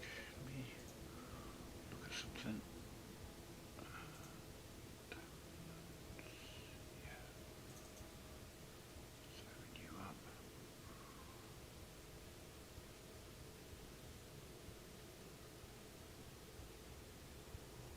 Oh, okay. Never mind.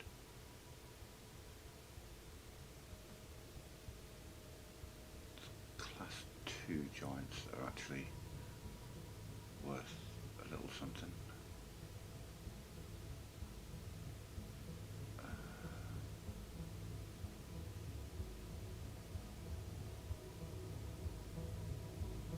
Yeah.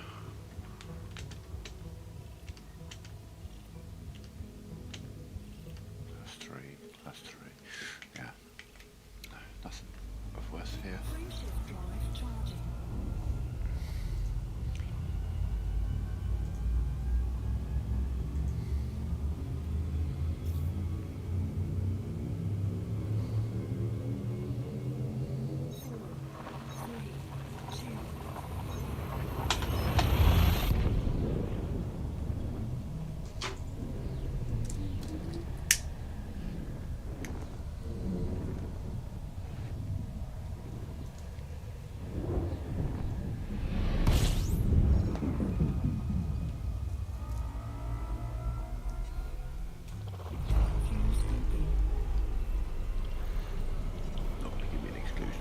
Okay.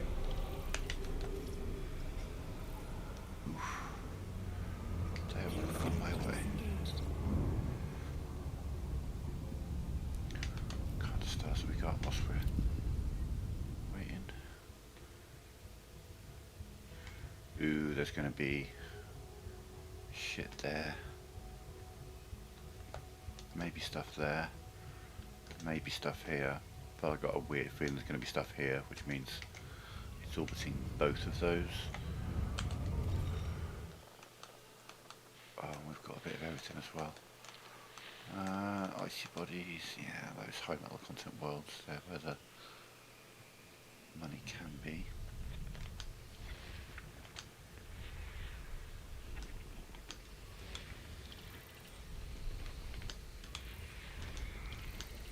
All around B.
System scan complete.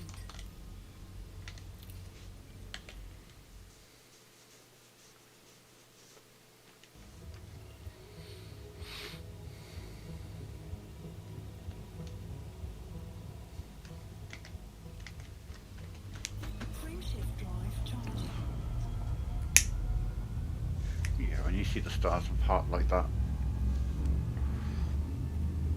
with the line connected to them, this generally indicate that there's going to be planets orbiting both of them rather than orbiting them individually.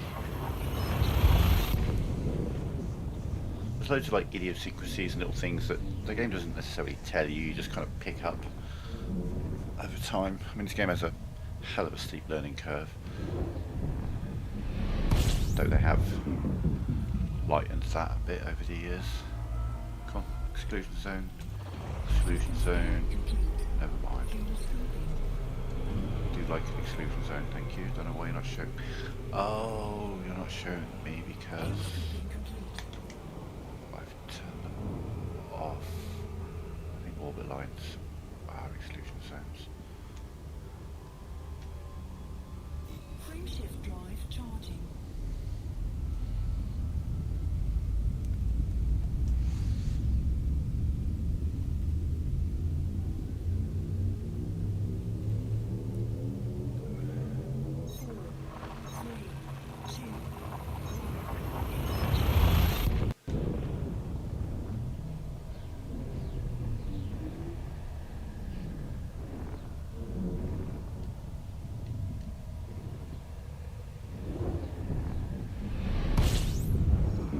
Yeah, that's the exclusion zone. Fuels complete. Yeah, I literally turned it off.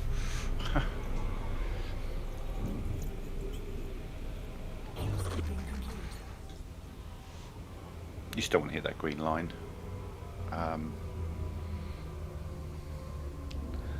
Hitting that green line will drop you out of Super Cruise, and you'll be right next to the star, taking on some serious heat damage, waiting for your FSD to cool down, and then trying to get away from the star.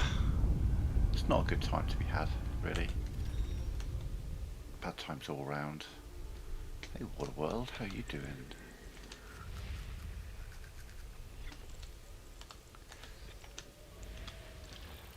Rocket body. High metal content world.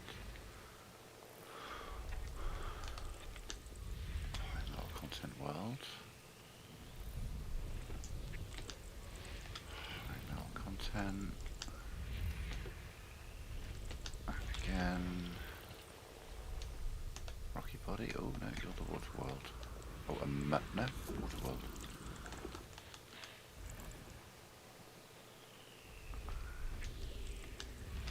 It's got some real potential. This could be a very high value system. Depends how many of these are terraformable. System scan complete.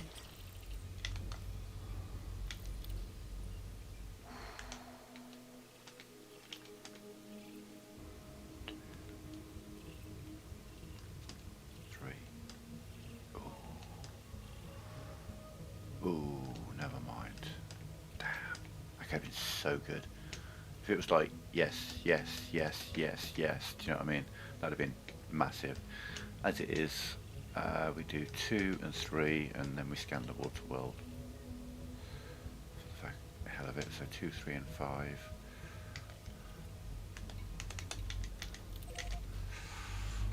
Still a 6 million, nearly. There's Barnard's Loop on the left.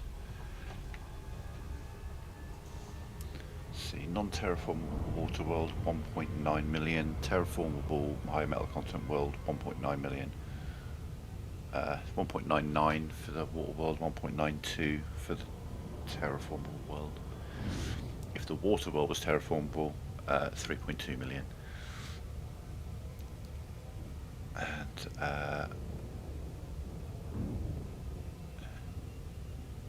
Earth-like worlds are 3.2 million as well.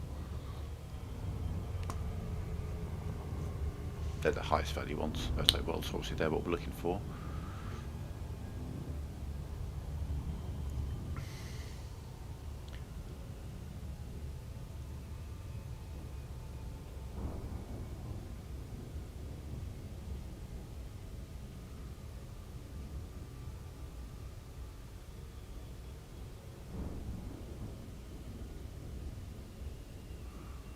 But like this rocky body that's orbiting this, 4 grand. 2 million, 4 grand. I'm not going to waste a couple of minutes it'll take me to scan that. 4 grand.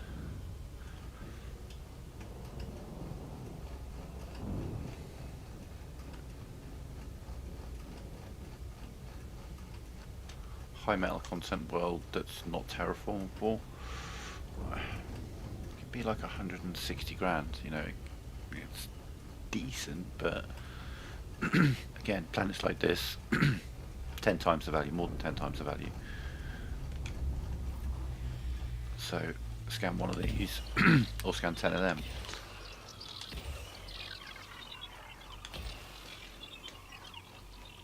I'm just focusing on the higher value targets for mapping at least. 2, 3, and 5, wasn't it?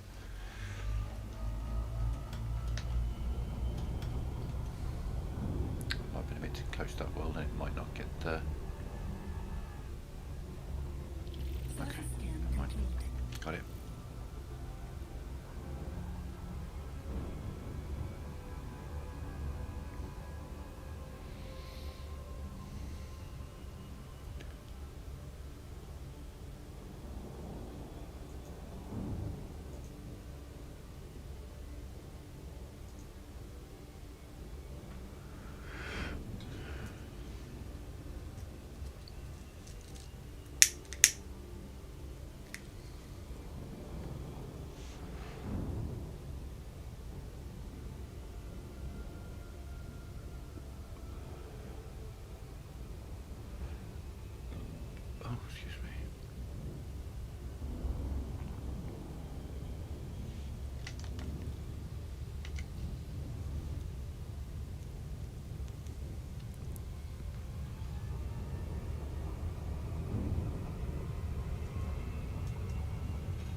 Uh-oh.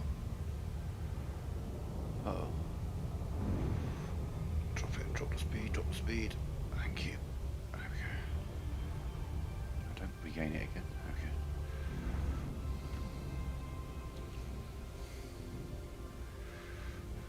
Five seconds on the timer is not something you want to see. 6 seconds, yeah, if you're at 75%. 5 seconds, if I hadn't have done what I did, I would have gone flying past this planet. Scary fast, like real close as well.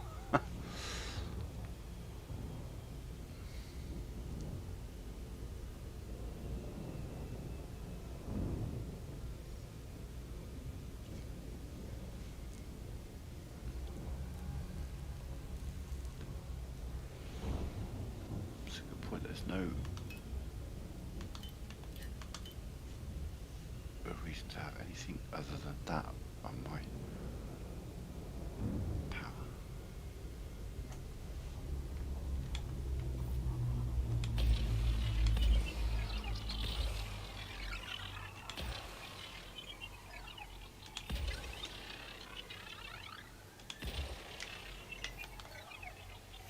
Five? Yeah.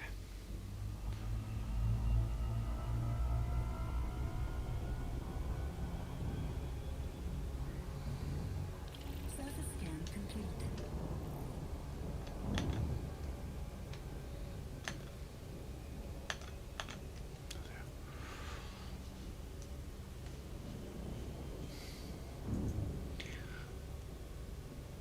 Yeah, I've got a chart, and you know, essentially, there are to look at. Jesus, how many? 1, 2, 3, 4, 5, 6, 7.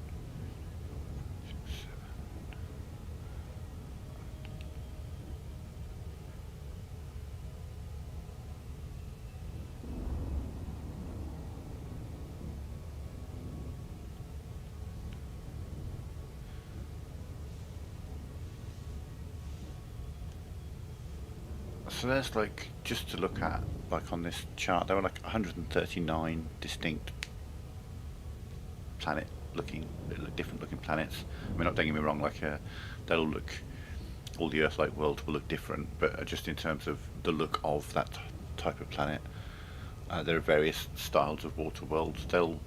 You can have two that look the same, but they'll have minute differences. But out of those 139 planets, only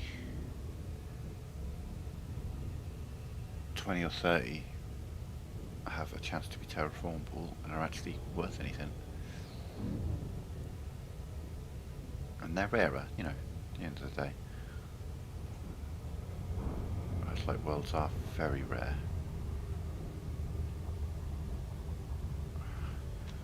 And whilst, like I say, they may be the highest value items, and water worlds that are terraformable are the second highest, they're not where you make your money.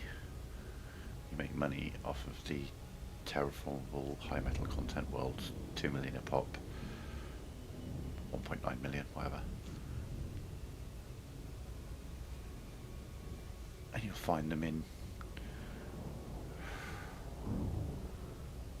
probably averages out to 50% of the time you'll get a high metal content world.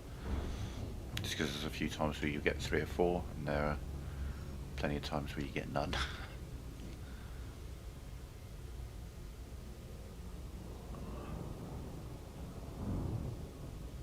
But the like I say, the dream is twin Earth-likes, and also a ringed Earth-like. I mean, hell, shit, twin ringed Earth-likes. God damn, that'd be hard for a year.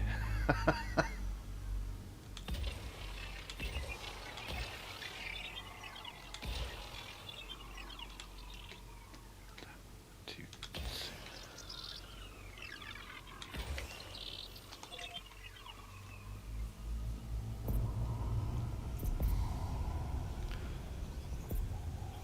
Surface scan by 50%.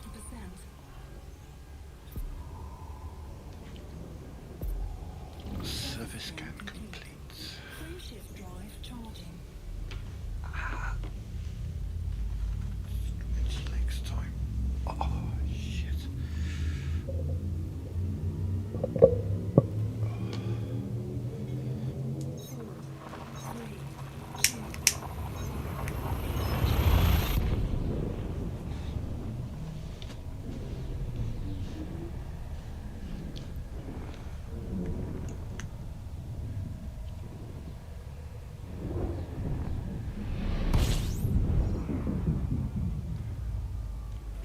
Weird.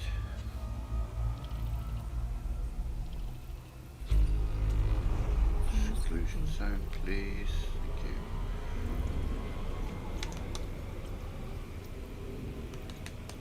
Fuel scooping complete.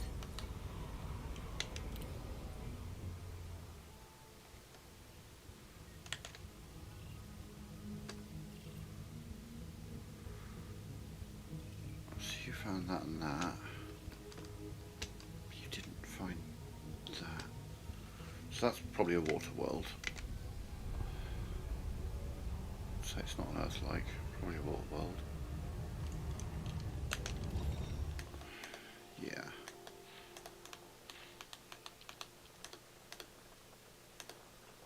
There's a few other possibilities here.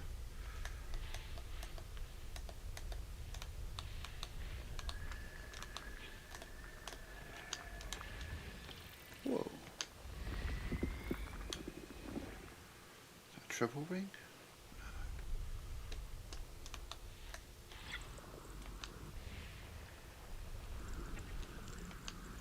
There's a water world, hasn't been mapped, so we'll get a map on that. Also see what else is about.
So 4 is between these two lines. Yep, there you are. System scan complete. Okay.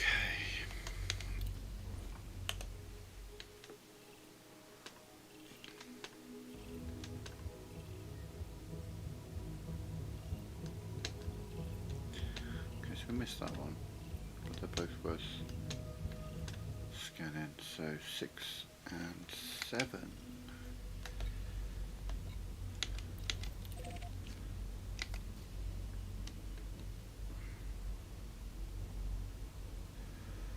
Place your bets. Oh no, we are actually heading in relatively the same direction for 6 and 7. Good news. I was feeling that 6 was going to be here and 7 was going to be other side of the star.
Surface scan complete.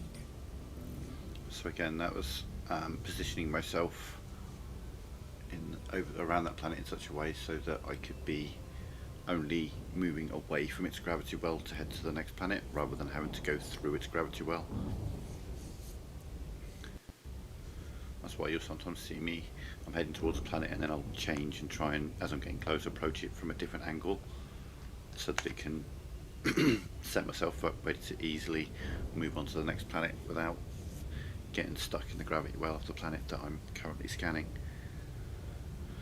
So every planet has a gravity well around it essentially that will slow you down significantly, and the closer you get to the planet the more of an effect it has.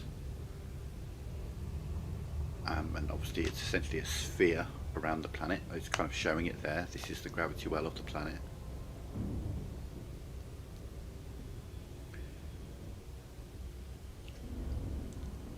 And as you get closer and closer to it, it's more of a gravity well. So if I get close enough to scan it and then I have to fly directly past it to my next location because it's directly behind it, then I've got to fly around the planet and it's going to be a slow. I won't be able to accelerate properly. So like here, the moon is closer, so we're going to angle away slightly so that my speed isn't impacted too much by the gravity well of that moon. If I'd have flown directly in a straight line past that moon, it would have slowed me down more, and that time it would have dropped to like 10, 11, 12, 13, 14 until I got past the gravity well of the moon.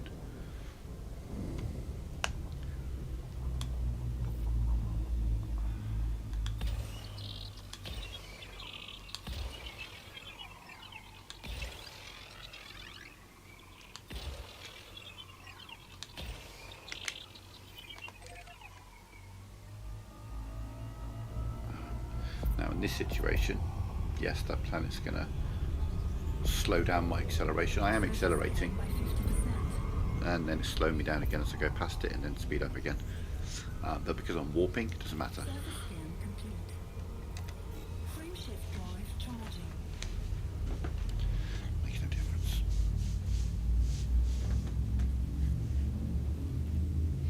None of these things are essential, but they just kind of like, if you're always conscious of where you're going next. 3, 2, You can just kind of take a little bit of the hassle out of things.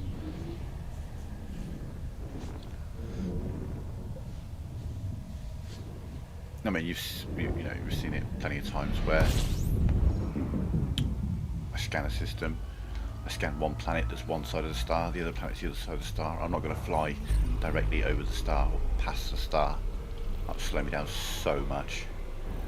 And that's why we do like a big arc, so we can maintain the majority of our speed while still head to our next location. And star gravity wells are massive. They will, you don't have to be anywhere near them for them to slow you down. Where's the secondary star? Not too bad. It's not a secondary star, it's a... yeah, it's one of them.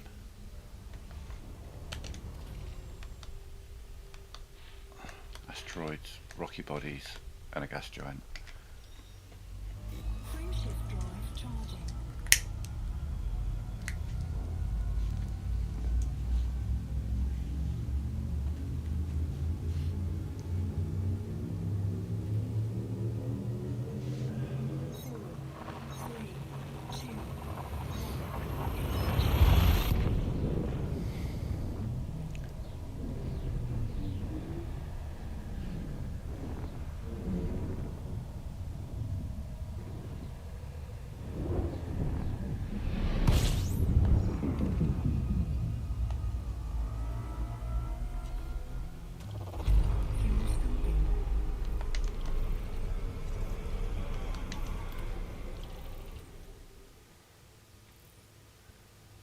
Fuel scooping complete. Okay, so we've got no like BC or AB planets. Again, if there was a bigger gap between these, or there was a big gap between these, say if this star was down here and this star was a bit higher, then that would tell me there would be planets in the middle. But this is more a situation of the planets are orbiting the stars themselves rather than a pair of stars. I don't know if I'm making sense here. Okay. This is, so you're saying we have a chance territory. That's got a possibility. These are where, like I say, these are where the money's at. If, oh god, there's a load of them around here. Oh, there's loads of them around here. Okay. Some of these are more rocky bodies, aren't they?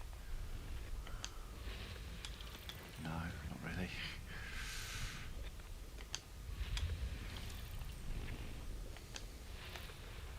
So they're like 130,000 LS away, so solid 5 to 10 minutes of flying there.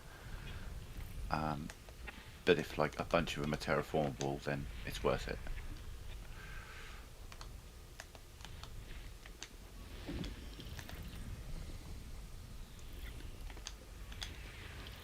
So many high metal content worlds.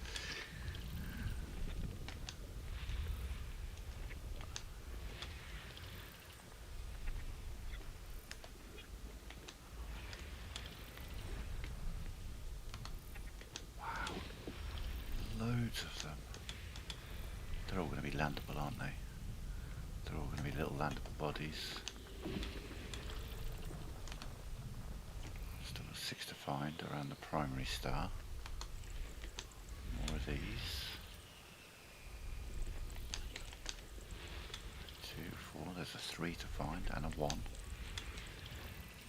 Wow, there's some like major potential here. I'm sure I'll be let down, but there's some serious potential here.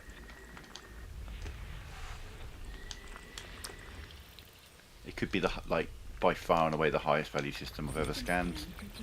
It could be nothing. That's lots of landable bodies. Okay, good. You're not terraformable. If these were all like that, but a bit bigger. Okay, one. Oh, okay, yeah, bust. These are all high metal content worlds. That's a high metal content world, that's a high metal content world. And so is that, but that one's terraformable. So if these all looked more like these and that one, then there could have been a couple more terraformable around each star. As it is, I mean, yeah, so we just took 1, 2, 3, 4, 5, 6, 7, 8, 9, 10, 11, 12, 13, 14, 15, 16, 17, 18, 19 rolls of the dice and we hit 6s once. Basically is what happened there. 19 high metal content worlds and one of them was terraformable. That's fucking unlucky, that is. Jesus.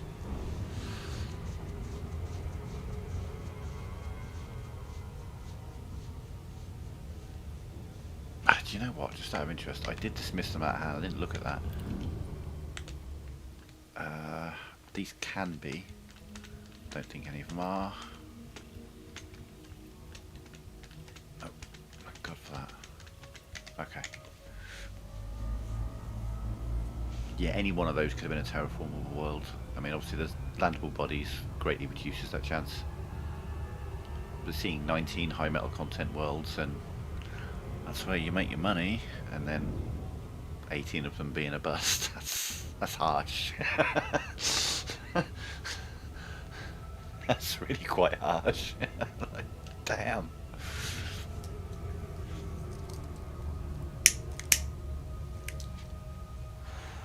I essentially flipped a coin 19 times in a row, and I got heads once, and then tails, tails, tails, tails, tails, tails, tails, tails, tails. That was... wow.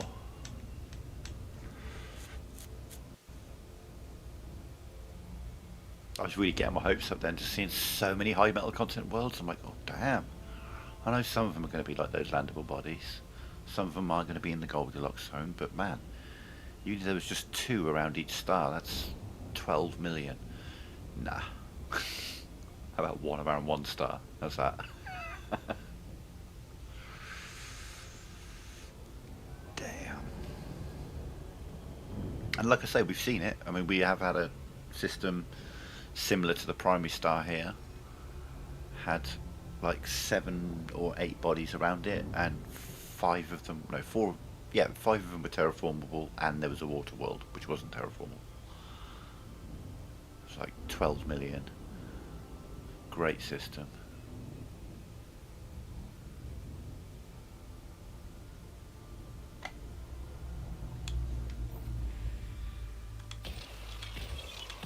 Ooh, that was a bad one.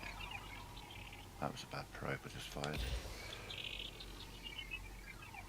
You're a bit more accurate then. Okay. Still confident. Okay, that wasn't too bad. Surface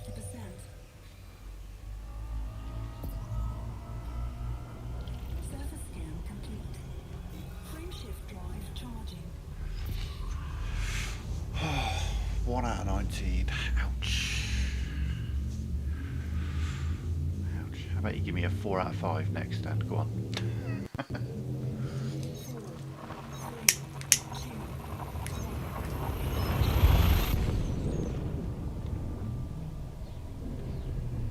Go on. 4 planets. Twin Earth-likes and twin water worlds. Go on. I dare you.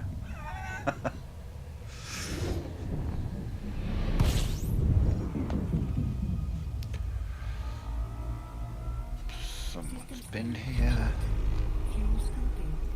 and someone else is leaving. Let's go. They're like, oh, you want a couple of Earth-likes and a couple of water worlds? How about Fuck you. How's that? Should we give you that? Frameshift drive charging. You get nothing.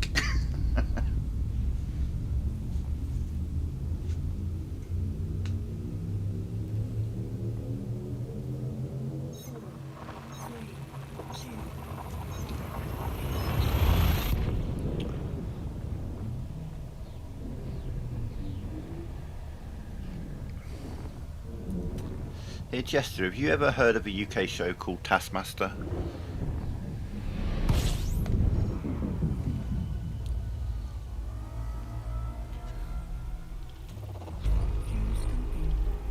I've watched it or seen clips of it or anything. Scoping complete.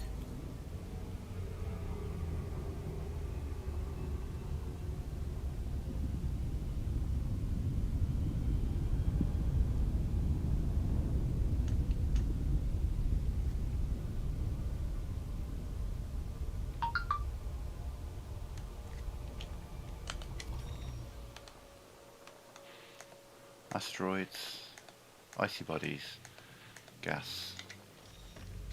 Frameshift drive charging. Bye-bye. Oh, we're going to a blue star. Hell yeah. Don't see these very often. Well, I've got them in my flight list, but don't see them very often. This is going to be blue. I mean, it's going to be white, but it's going to be blue. I mean, I don't know how to describe it other than it's very much white, but it's also very, very, very much blue.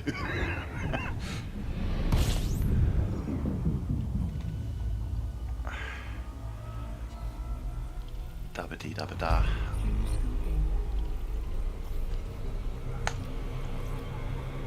There's a Towery star here as well. Whoa, and this is the sort of thing you get in a blue system. Look at that.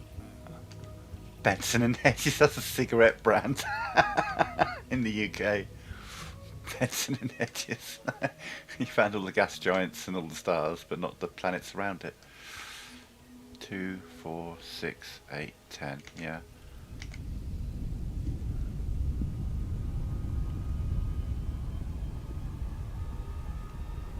Just the whole system has like a blue aura around it. We're far enough away the star shouldn't be impacting us too much, but just look how blue everything kind of looks around us. Whoa.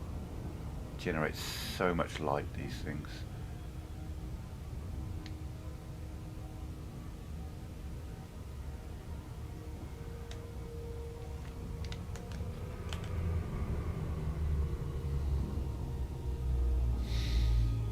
Crazy.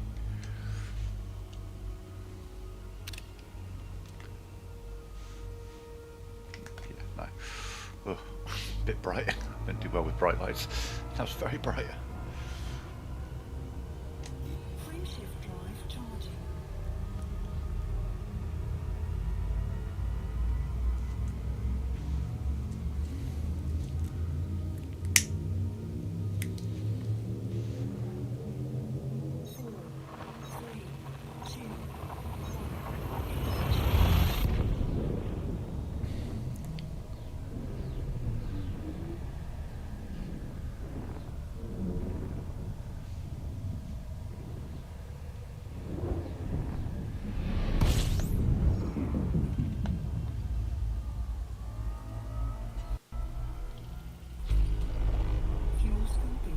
Can't tell where that other star is at the moment.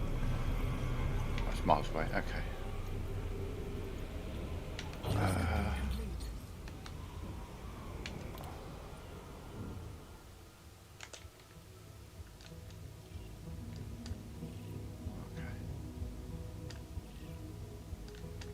Yeah, someone's been here and been thorough. Move on. Frameshift drive charging. We've moved on to Gludgar sector.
Charging.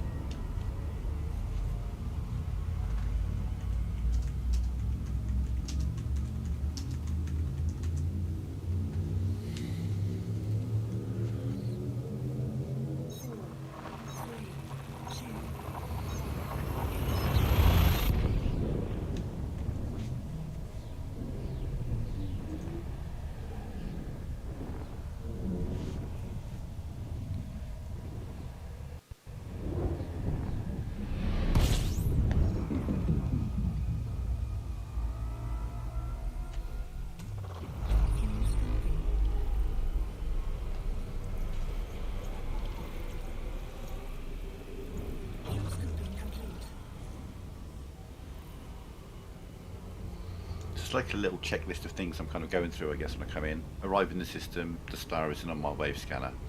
Check. It's an undiscovered system.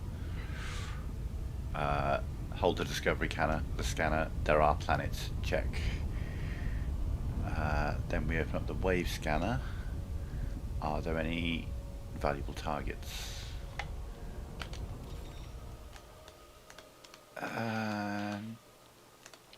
No. No. So we've got 2 checks, but then a no.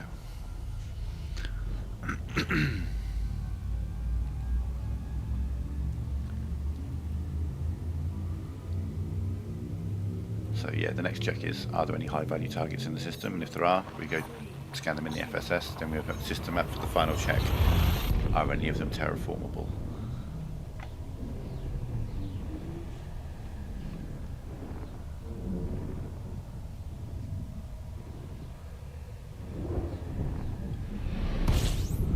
Undiscovered system, check. Planets, check. It's a binary system. And it's a full binary system, yeah, okay. So that tells me, if there are planets that are valuable, they might be a long way away. We're headed to a nice selection of O-class stars there.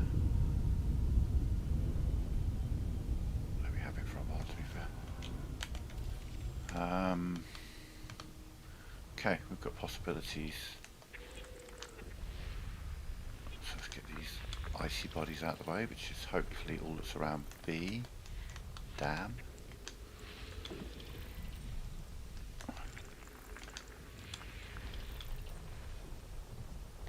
So what's around B? Are you around B or are you around A? You're around A. Okay.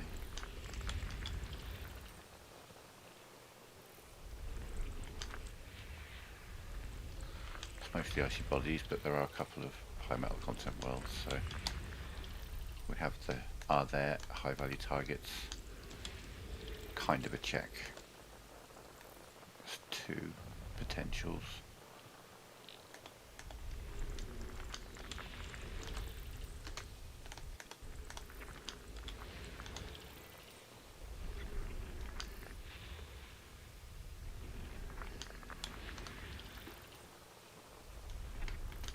System scan complete.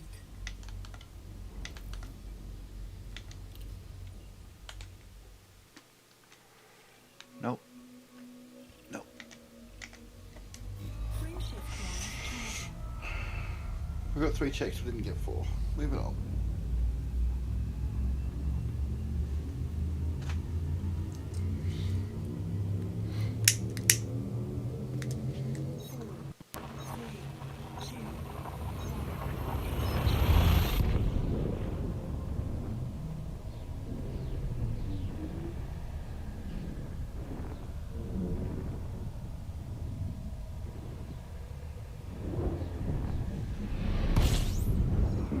Check. Undiscovered system.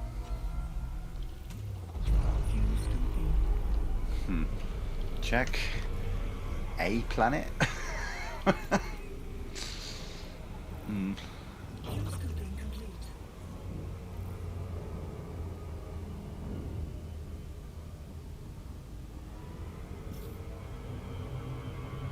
Asteroid cluster, I'm going by. can't imagine that planet's going to be directly in the line of that star. It is a high metal content world. It's around. System scan complete.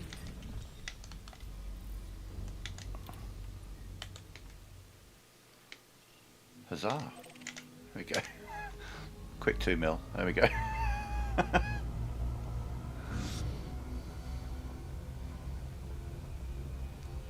And a full system scan because there's one planet. So that's a check, check, check, check. 4 checks. Undiscovered, has planets, high value, is terraformable.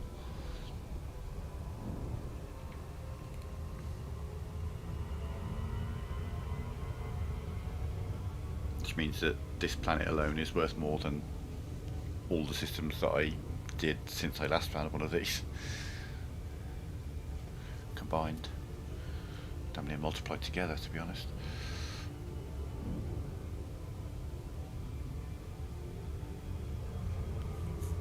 No, really.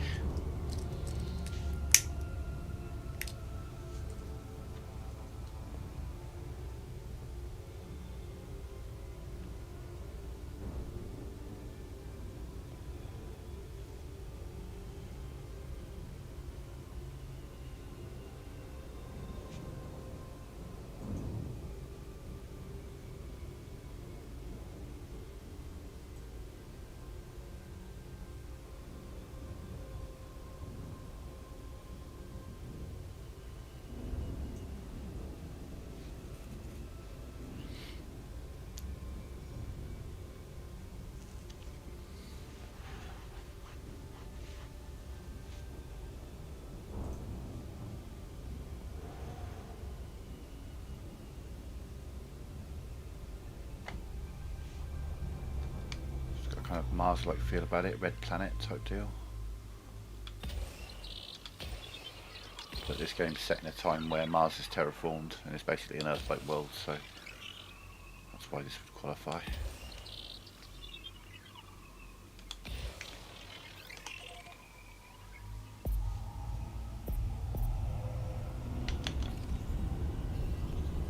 Surface scan by 50%.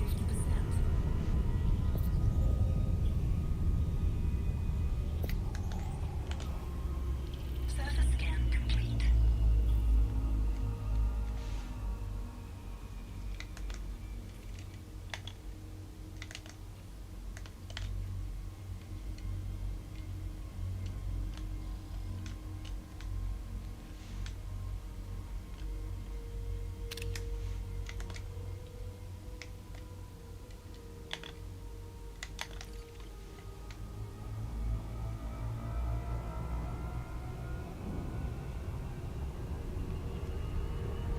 Frameshift drive charging.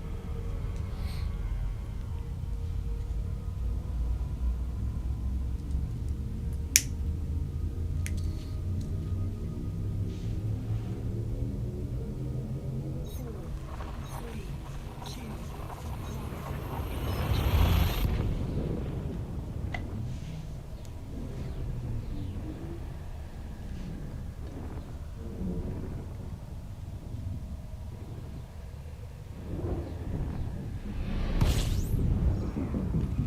Undiscovered, check.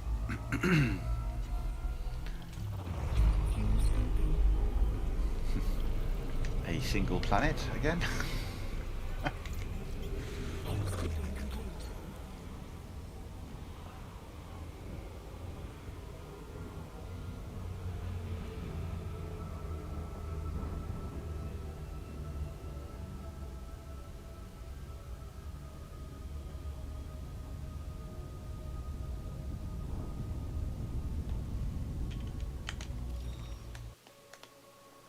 It's a gas giant, but might as well find it.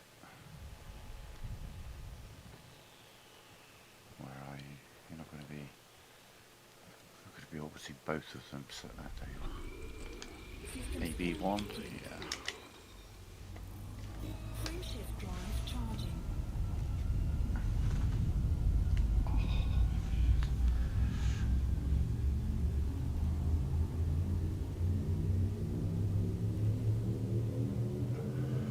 Four, three,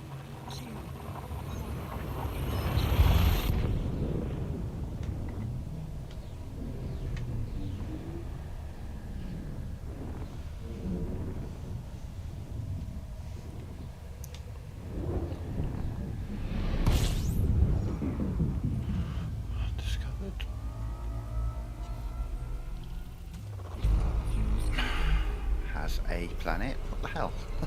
3 systems in a row with a single planet. Scoping complete.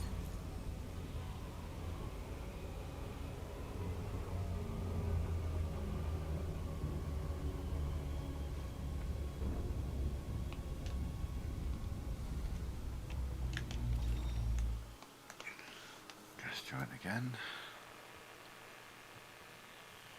Wait for a single body, I might as well scan it. You're going to be... Jesus Christ, you could be fucking anywhere. There you are. System scan complete. Class 2 gas giant. Frameshift drive charging.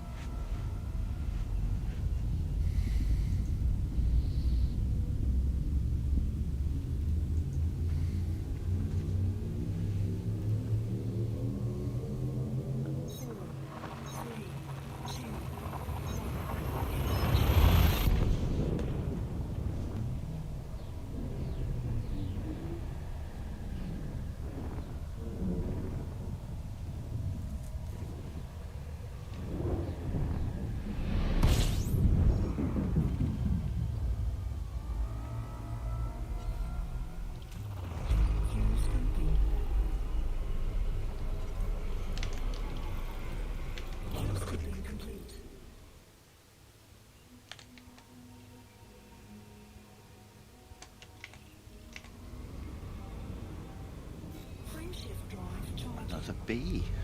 Damn.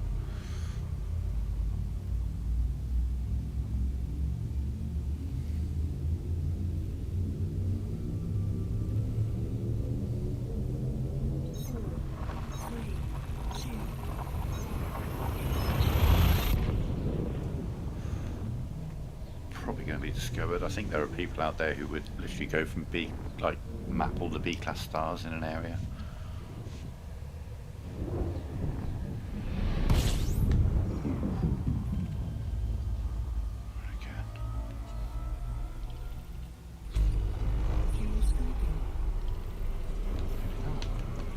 Someone's been here, but they...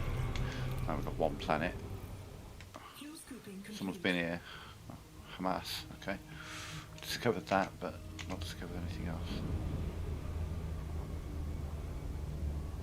There's a planet, but I mean, I can tell you now, it's probably going to be a gas giant.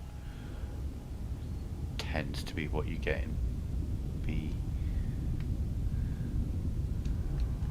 But I keep B in the mix because it's a fuelable star and because they tend to have cool looking things in them.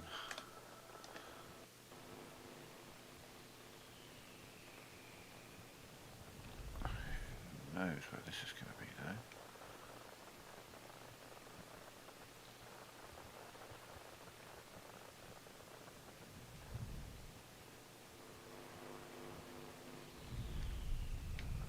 Christ, you're not around that either. So you're around the primary star. There you are. System scan complete. I don't think that's going to be terraformable. Yeah, no. 10,500 LS from the star, but still has a surface temperature of 1,188 Kelvin. She hot.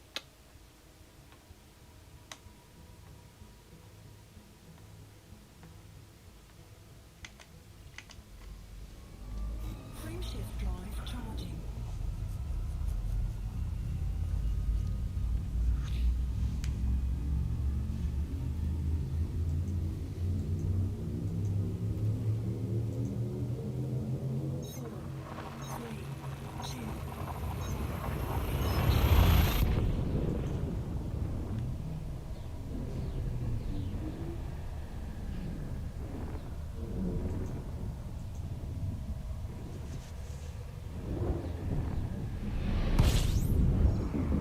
Undiscovered. Check. System scan complete. No planets.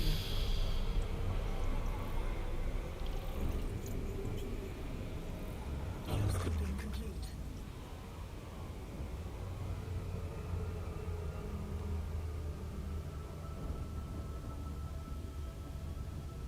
Frameshift drive Charging.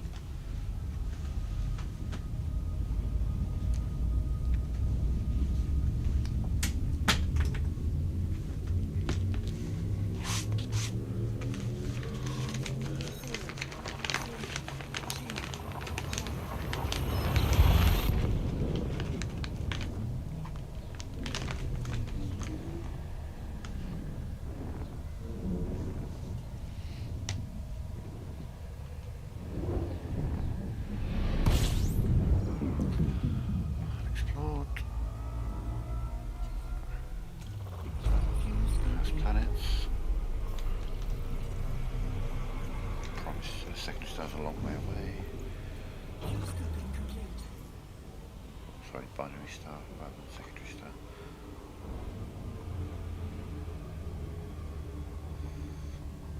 So I'd call it more a secondary star if it was orbiting the primary star, but if it's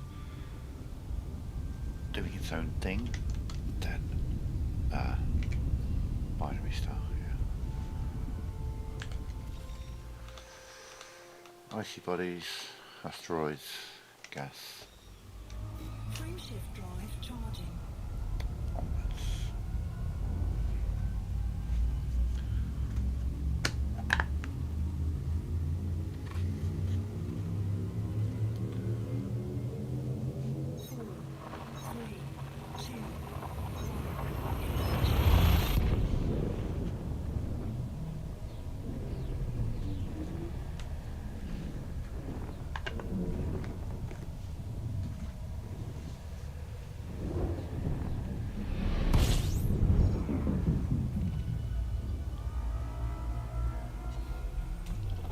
Fuel sweeping.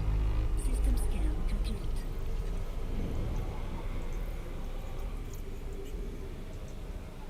Fuel scooping complete.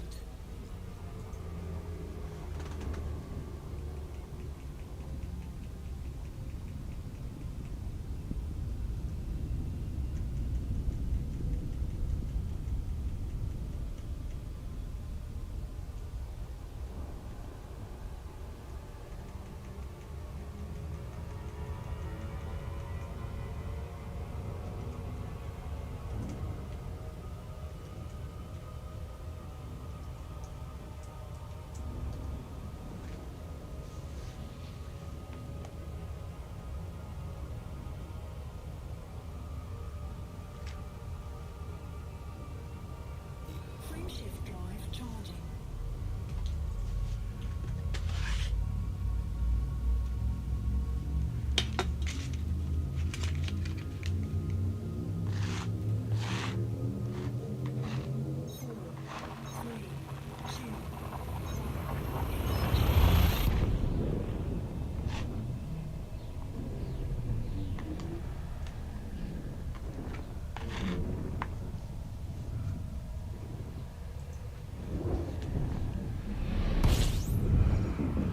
Okay, undiscovered, check. Secondary star. Fuel scooping. Oh, lots of secondary stars. Are they all secondary stars or any binaries? All binaries. Okay, Fuel scooping okay. complete. Oh. And there might be something good around this, but it's going to be just icy bodies around everything else.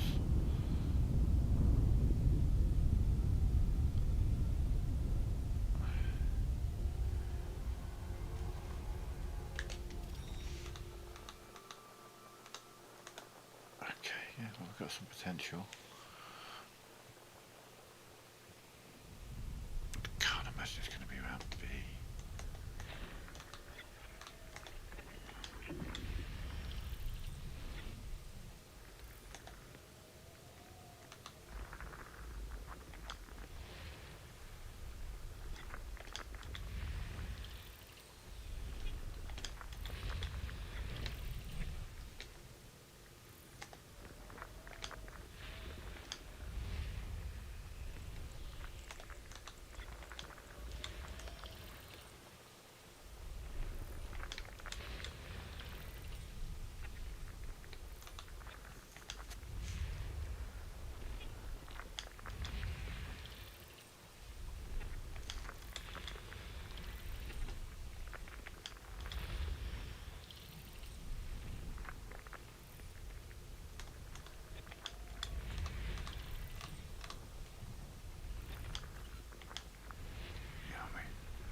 always going to just be icy stuff around D.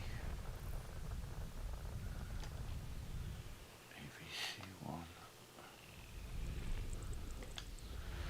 Really? Oh, they're going to be rocky bodies then. That's a rocky body. I mean, there's no way it'll be terraformable. Or you. I mean, maybe. System scan complete. I can't see.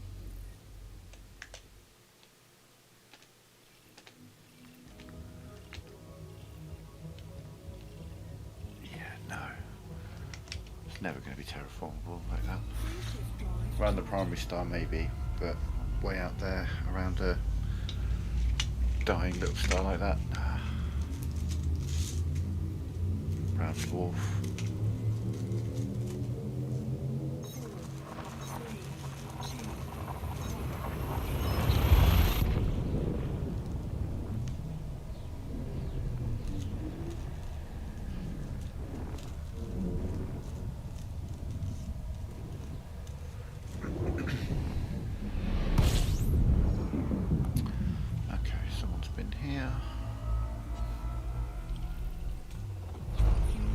Exploration. Yep.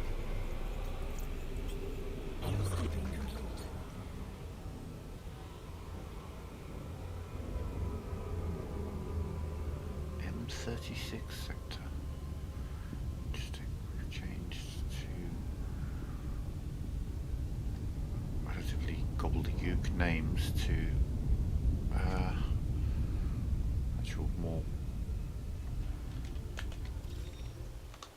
scientific sounding places, I guess. Okay, let's find the line.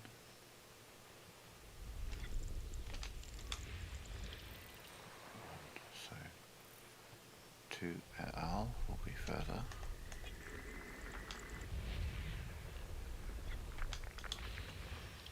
Three and 3A.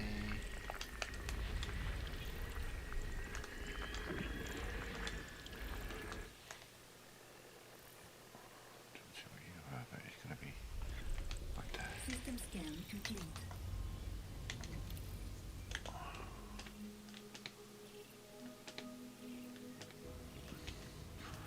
4 million bucks, 1 and 2. Let's go.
Then.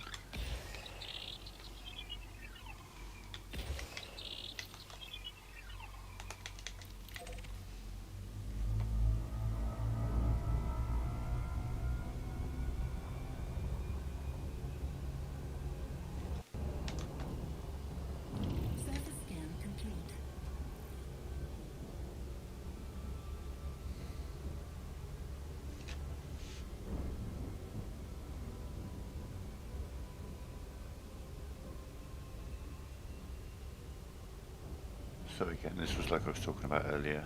It is directly by the star to get to the other planet. If I fly in a straight line there, we'll be here for a while. It'll take me more than 5 minutes to get there if I try to go directly there at this point.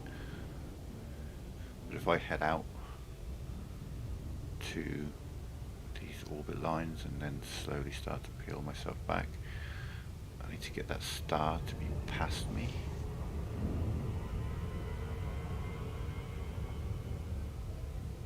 So it's still already affecting me. To get past it, but also turn towards it a little. There we are. Okay, now we're speeding up and turning because I'm far enough away from the star that it's not affecting me.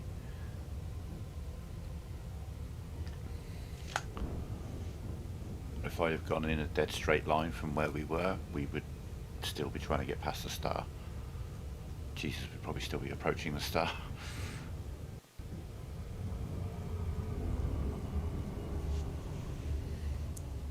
It sounds like I'm being hyperbolic or something, but I genuinely am not. It will slow you down so much taking a dead straight line there, because you'd have to fly really close to the star.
That was 3 bad probes. I mean, they'll do the job, but that was not a good launch.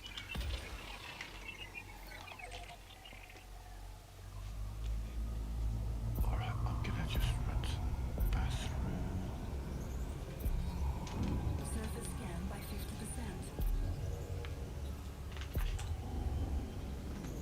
Surface scan complete. Yeah, I'm back in just a minute.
Okay, I'm back. Sorry about that.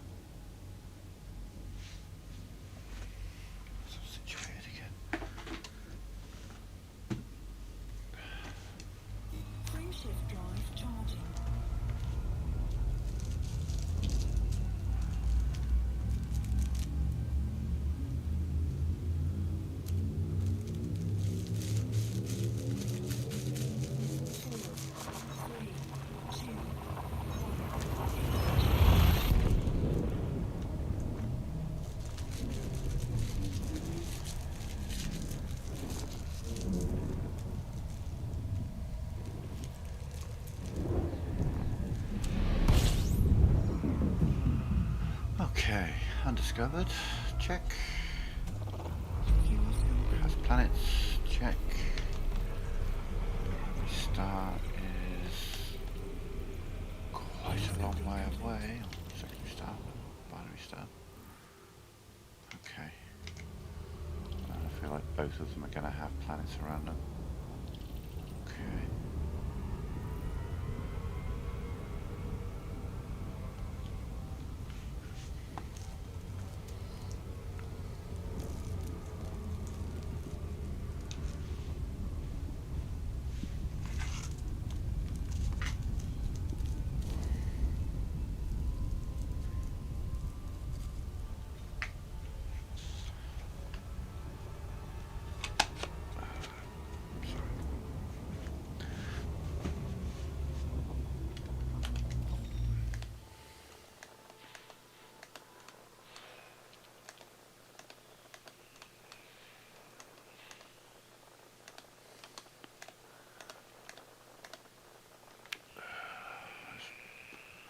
One roll of the dice here, I think, maybe two.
Oh, nice.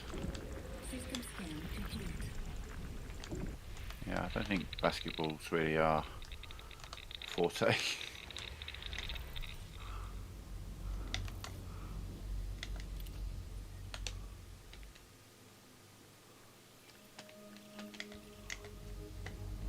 Frameshift drive charging.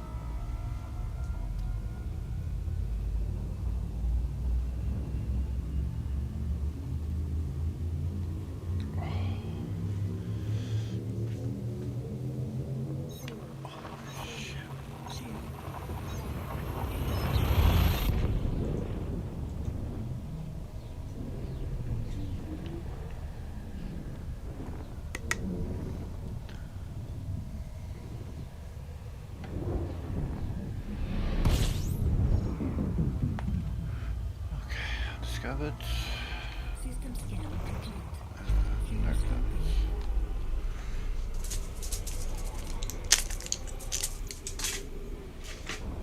Q-stepping complete.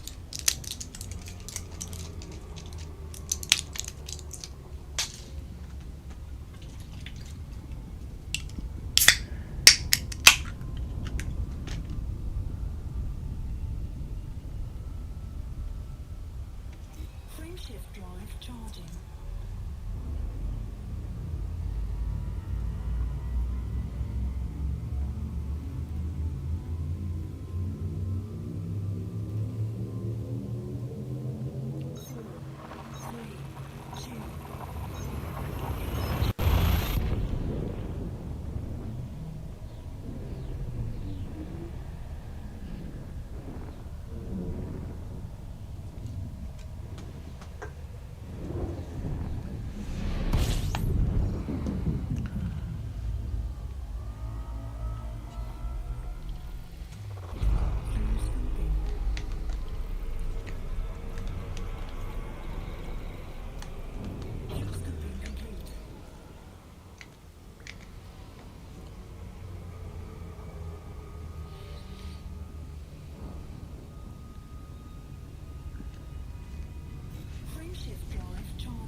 big star.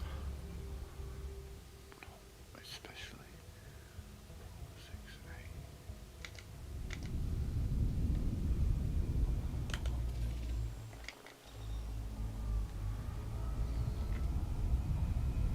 Frameshift drive charging.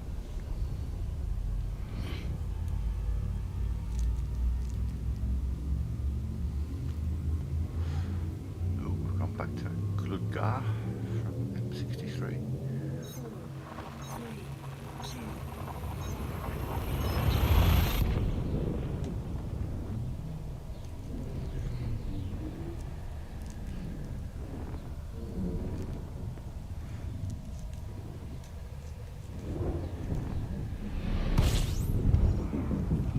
Undiscovered, check.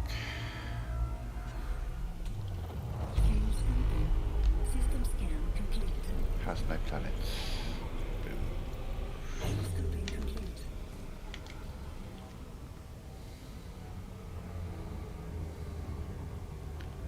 So what we're going to do is we're going to keep going on this path until we find an Earth-like, and once we find another Earth-like, that's where we're going to start plotting our route back to the bubble.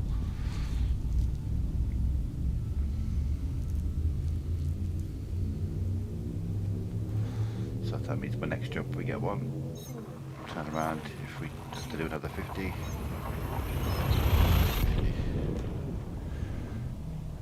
We've done 60 jumps so far this stream, I think, ish.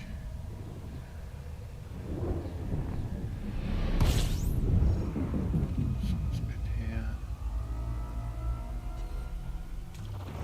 Fuel scooping.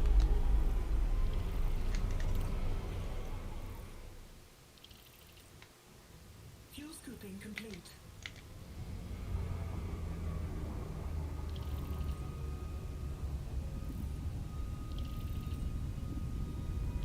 Frameshift drive charging.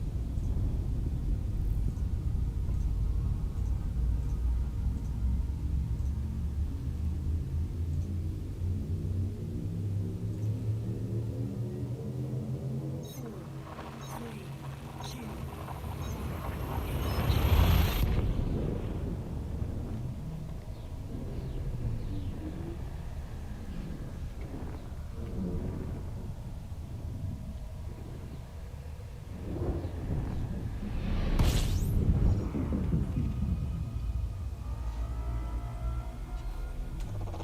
Fuel scooping. Discovered, has planets.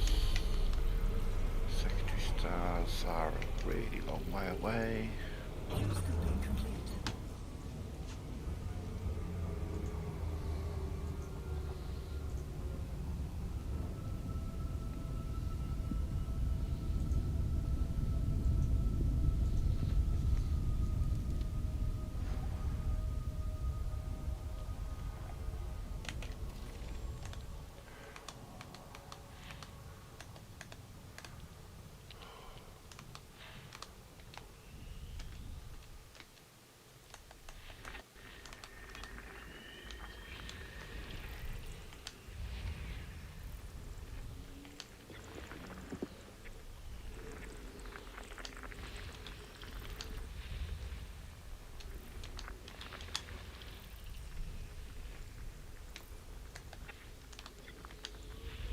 Oh, you lie.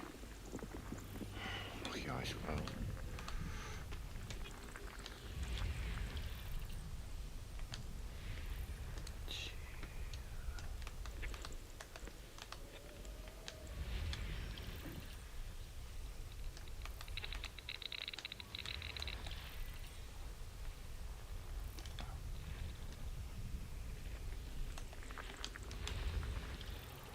Stop saying Earthlight World when it's not an Earthlight World. So rude. There's literally just one planet here that might be worth a look.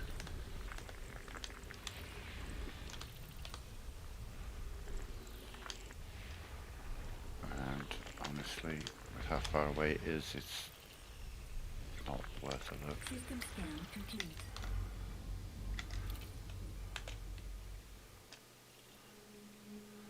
You are terraformable, but you are more than 250,000 Earths away.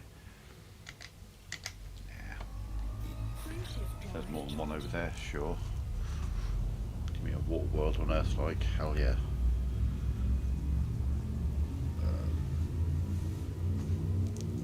By the time I get there, I can scan and map 3 or 4 systems.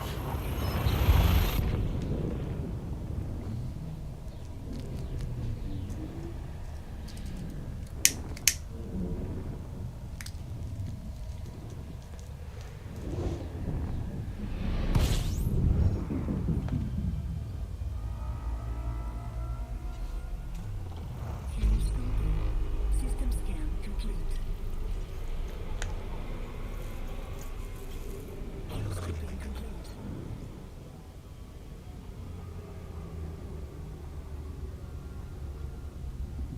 Frameshift drive charging.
Nebula's that we're heading towards. Vaguely. Very colourful.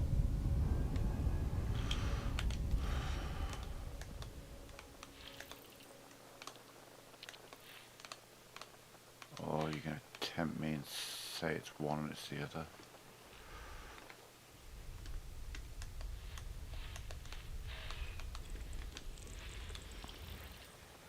A4, A1, so we've got 2 and 3 on this line.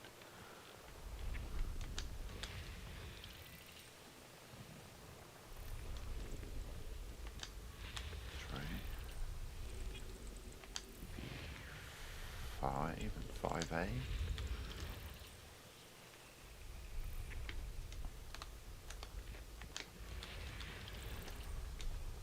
There's something here.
System scan complete.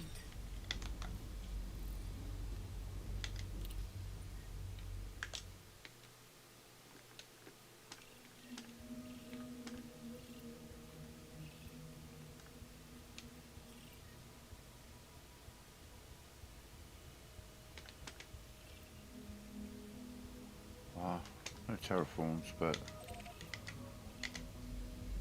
water world is not too far away.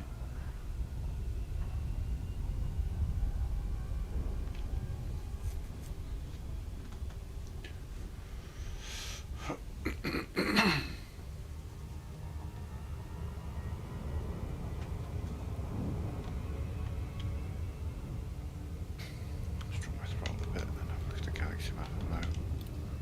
See if we can figure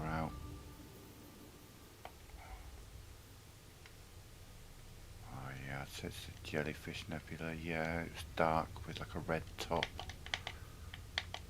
Could be the Rosette Nebula, but I think it was a jellyfish nebula we could see.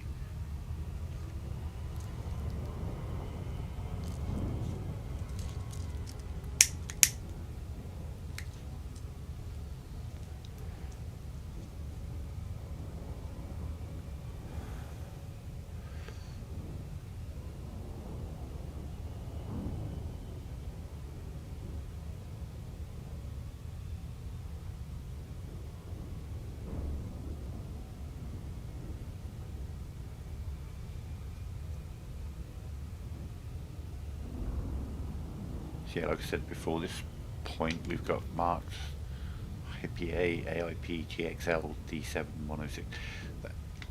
That's not a locked in target, that's just giving me a direction to travel.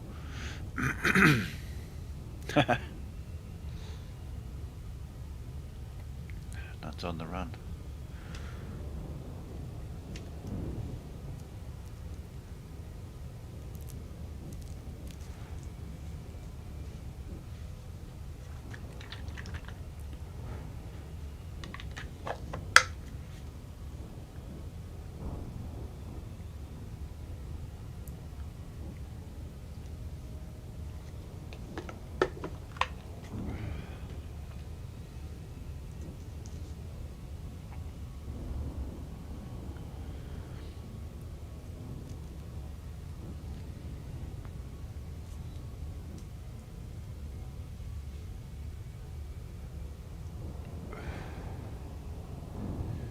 So again, I'm heading an angle to be above the plane of the planets, so that I can get a sense of where it is in relation to the star.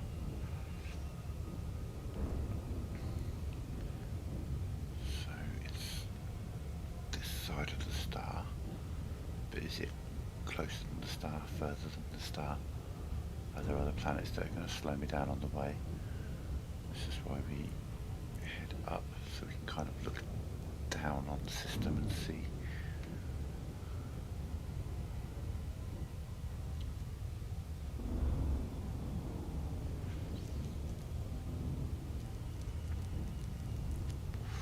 Also, it gives us quite a cool view of the system.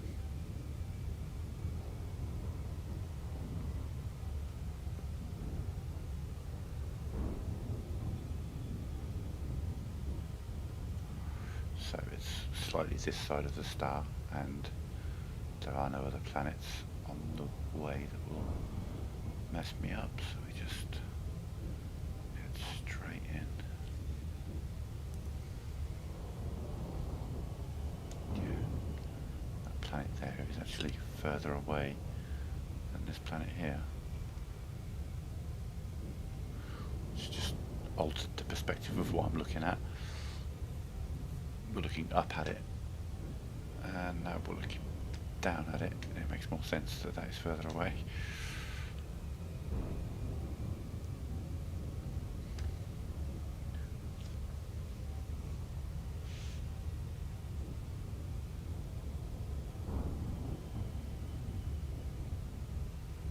Can sometimes take a minute to get the perspective and realise which way you're looking at it, which stars, which planets are closer, which ones are further.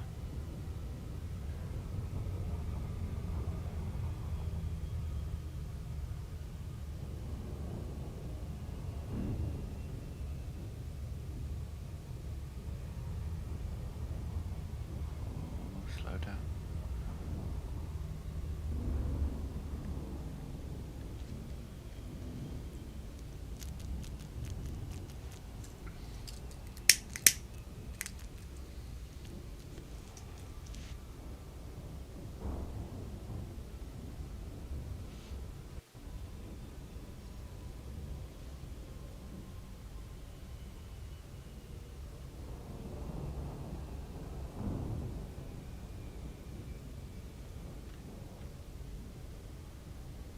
Shine a bit of light on it. Looks a bit brown. Muddy water world.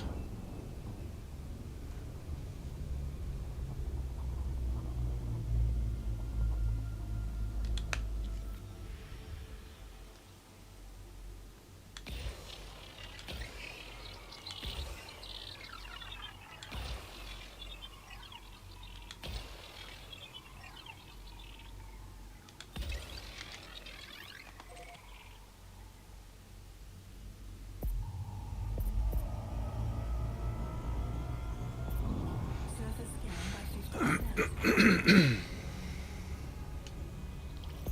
scan complete. Frameshift drive charging.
System scan complete.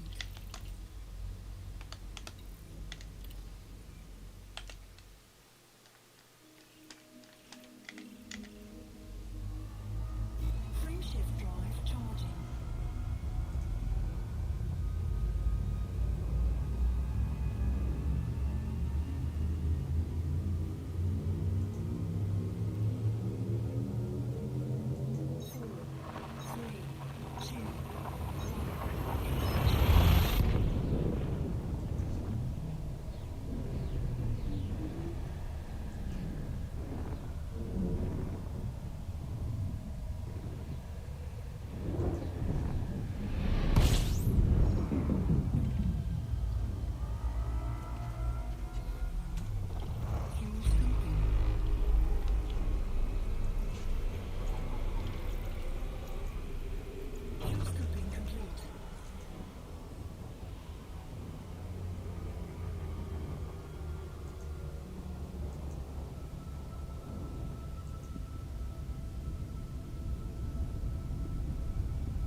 Okay, rocks, ice, gas. Frameshift drive charging.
Jesus. Oh, damn.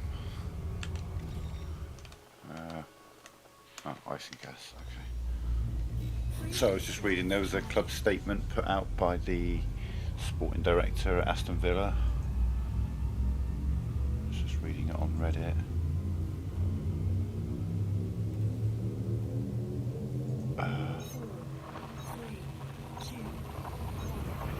He was talking about the positivity of McGinn and Tielemans coming back soon from injury, but he didn't quite put in enough effort to actually spell their names right. McGuinn and Tielemans. He put, oh, that's not their names.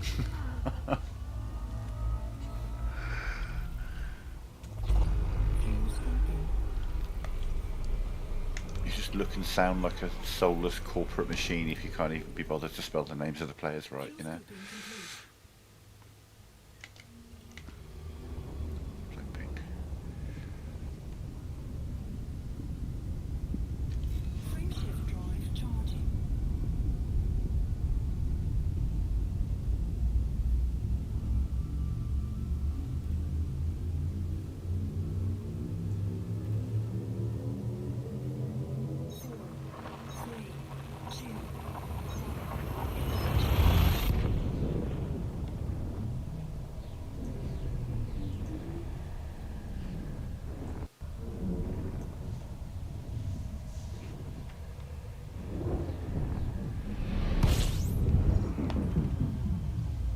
Undiscovered.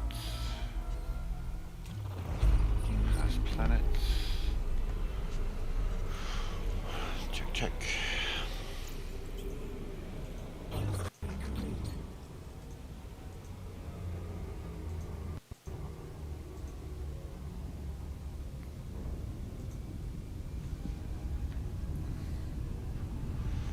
Yeah.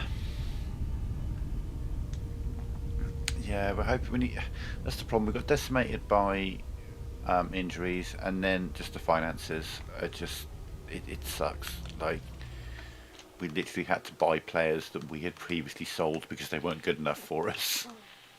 Like, last season we managed to get Asensio and Rashford on loan, which was incredible and helped us out so much. And this year, I mean, I love Douglas Luiz and I love Leon Bailey for what they've done for the club in the past, but they are just not up to it now. They are not good enough for what the team needs. And Buendia has had some great moments this season, but the last few games he's been awful. And they've all been awful the last few games. It's just a squad that's decimated with injuries, and we just don't have the quality of backup.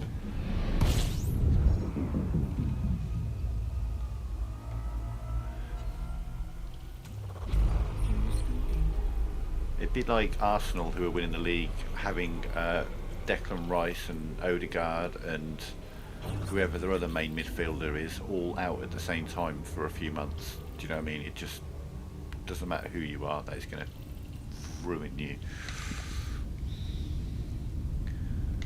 Okay, should we just discover those because they were all close? Just a few weeks ago we were tied with Arsenal on points. Now they have 16 more points than us. It's been a really rough couple of months. There's nothing here. And we're playing Lille next. We've beaten them before in the Conference League just on penalties, but I just don't see the quality of players at the moment. We've got to go to their place first, but then the second leg is at Villa Park. But the team lacks confidence, and I lack confidence in the team at the moment. You know? I mean, the Wolves are going to be at the Premier League at the end of the season, barring a miracle. There are two things that football fans in England want right now, as a whole. Like, no matter who you support, unless you support these two teams. If Wolves can keep up the form that they've had the last few weeks, if they were to win the rest of their games, which sounds absurd, but they've beaten Villa at Villa Park. No, they beat Villa at their home. They drew with Arsenal. They beat Liverpool.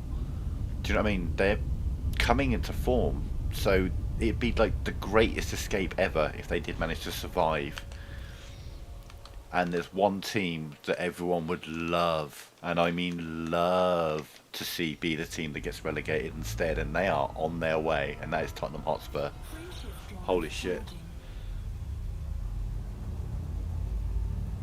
As a Villa fan, Aston Villa being one of the founding members of the Football League and the Premier League, and as a team that has been relegated from the Premier League, oh, I'd love to see Spurs get relegated.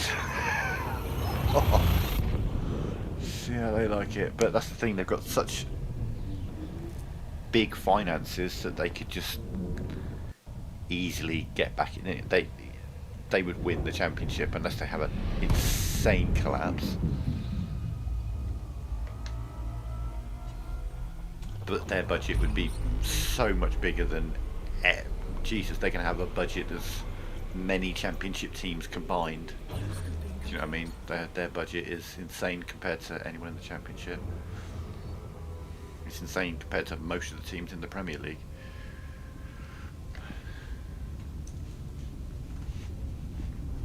But yeah, I mean, if you're a betting man, place like a small bet on Wolverhampton Wanderers not getting relegated and Spurs getting relegated. And if that were to happen, you'd probably make a lot of money.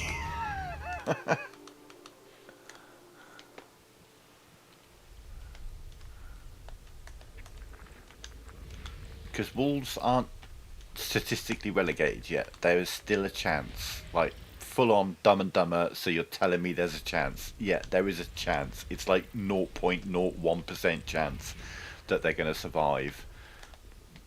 But it's statistically possible for them at the moment.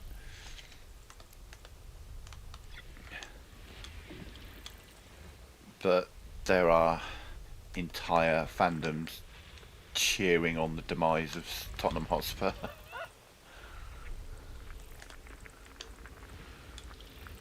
They are 12 points away. West Ham can overtake them, Nottingham Forest can keep them down. That's it. That Wolves, like I say, it would be a miracle. It would be a miracle. They would make a fucking movie about it if Wolves managed to survive relegation at this point. They were on, until they beat Aston Villa the other day, they were on course still to be the worst Premier League team in history. They still had a chance of beating Derby County's record of 11 points in an entire season. But now they've got more than that. Okay, 2 and 3. We finally found some we haven't seen terraformables for a while. Jesus. 2 and 3.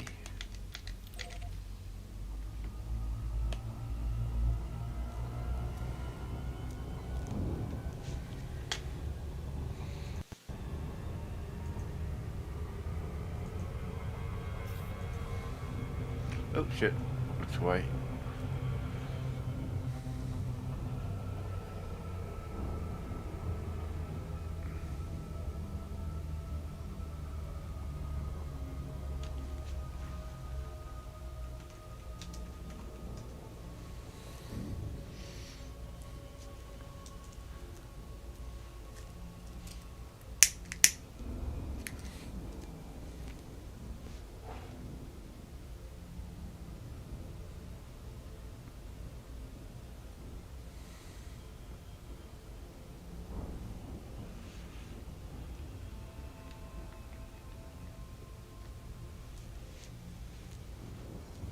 Let's see where we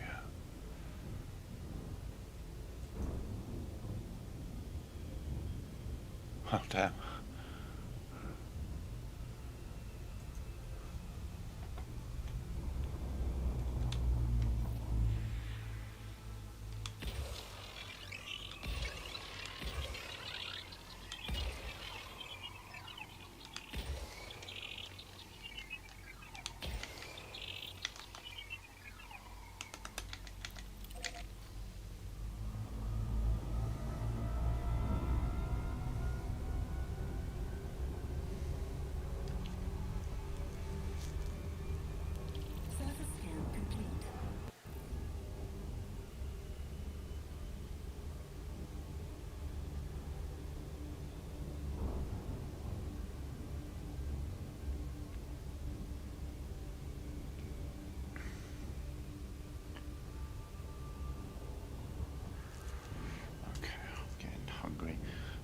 Scan this planet. I'm probably going to call it there.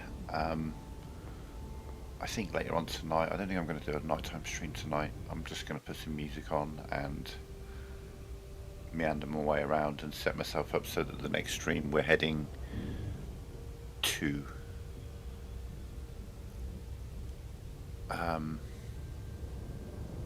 back to civilized space, the bubble. So we have a clear objective in mind rather than just kind of meandering through space, which is what we're doing at the moment. Then the countdown of jumps left would actually mean something. What we're going to do is we're going to set our target to a system that's close to a system called Shinrata Desra. We'll turn in some of the exploration data, which will get me an elite status, which will unlock access to Shinrata Desra. And then we go turn in the rest of the data there, which will make me allied with Shinrata Desra and give me a bunch of money. That's a theory. We'll see.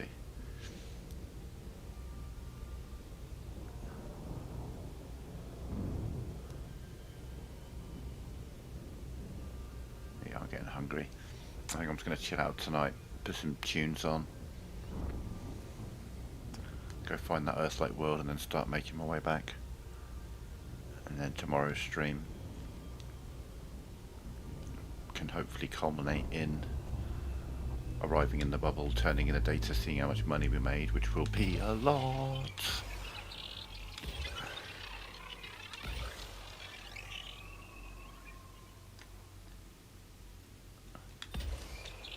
But most of the things, you know, when I'm streaming, when I'm doing combat or mining, there's stuff going on, so it's not flying around in silence all the time, do you know what I mean?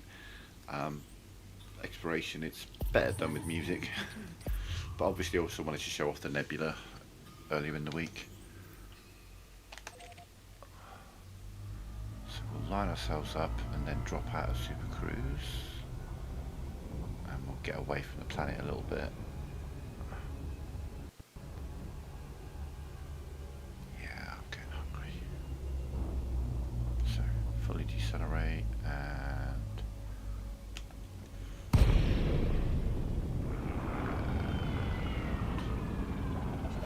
So how many jumps have we done? Let's have a look at some data.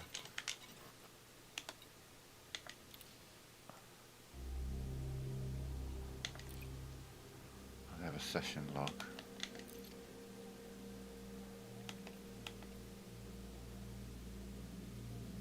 I mean,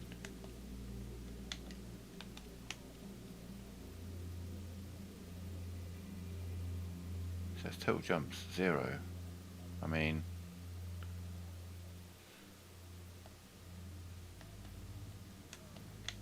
why would that not be updated?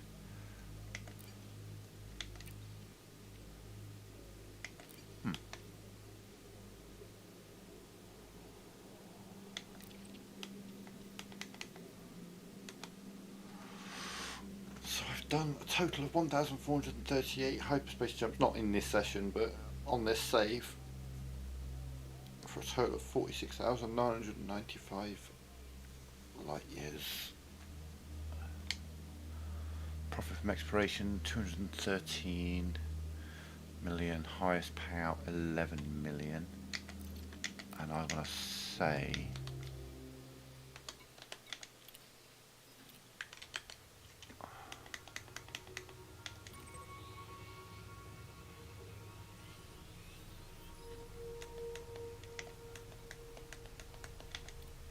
is it you?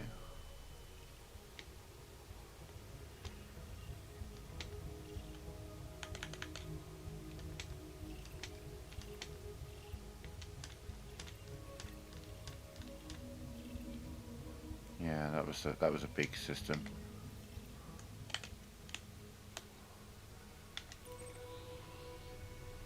These were ones that I got on this trip.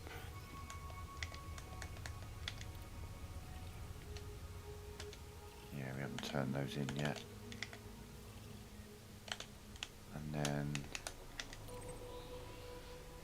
so they're going to be this one or the one down the bottom that was the jackpot system.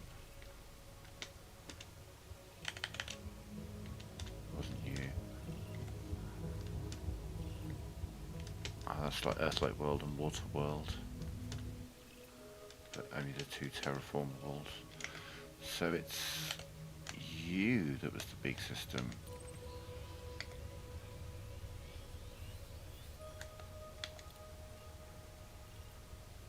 No. Okay, so my big payout system.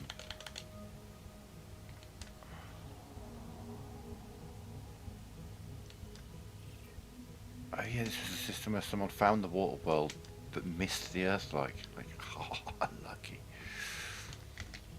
No, so neither of those was my big payout system. But I do think we've got a couple we picked up that would beat that current record. But yeah, I'm gonna get some food and then we're gonna put some music on and try and find another Earth-like and then start heading back towards the bubble. And then we're back tomorrow. I'll get some Final Fantasy done tomorrow as well. But for now, I'm out. Thank you very much for watching. Have a good one.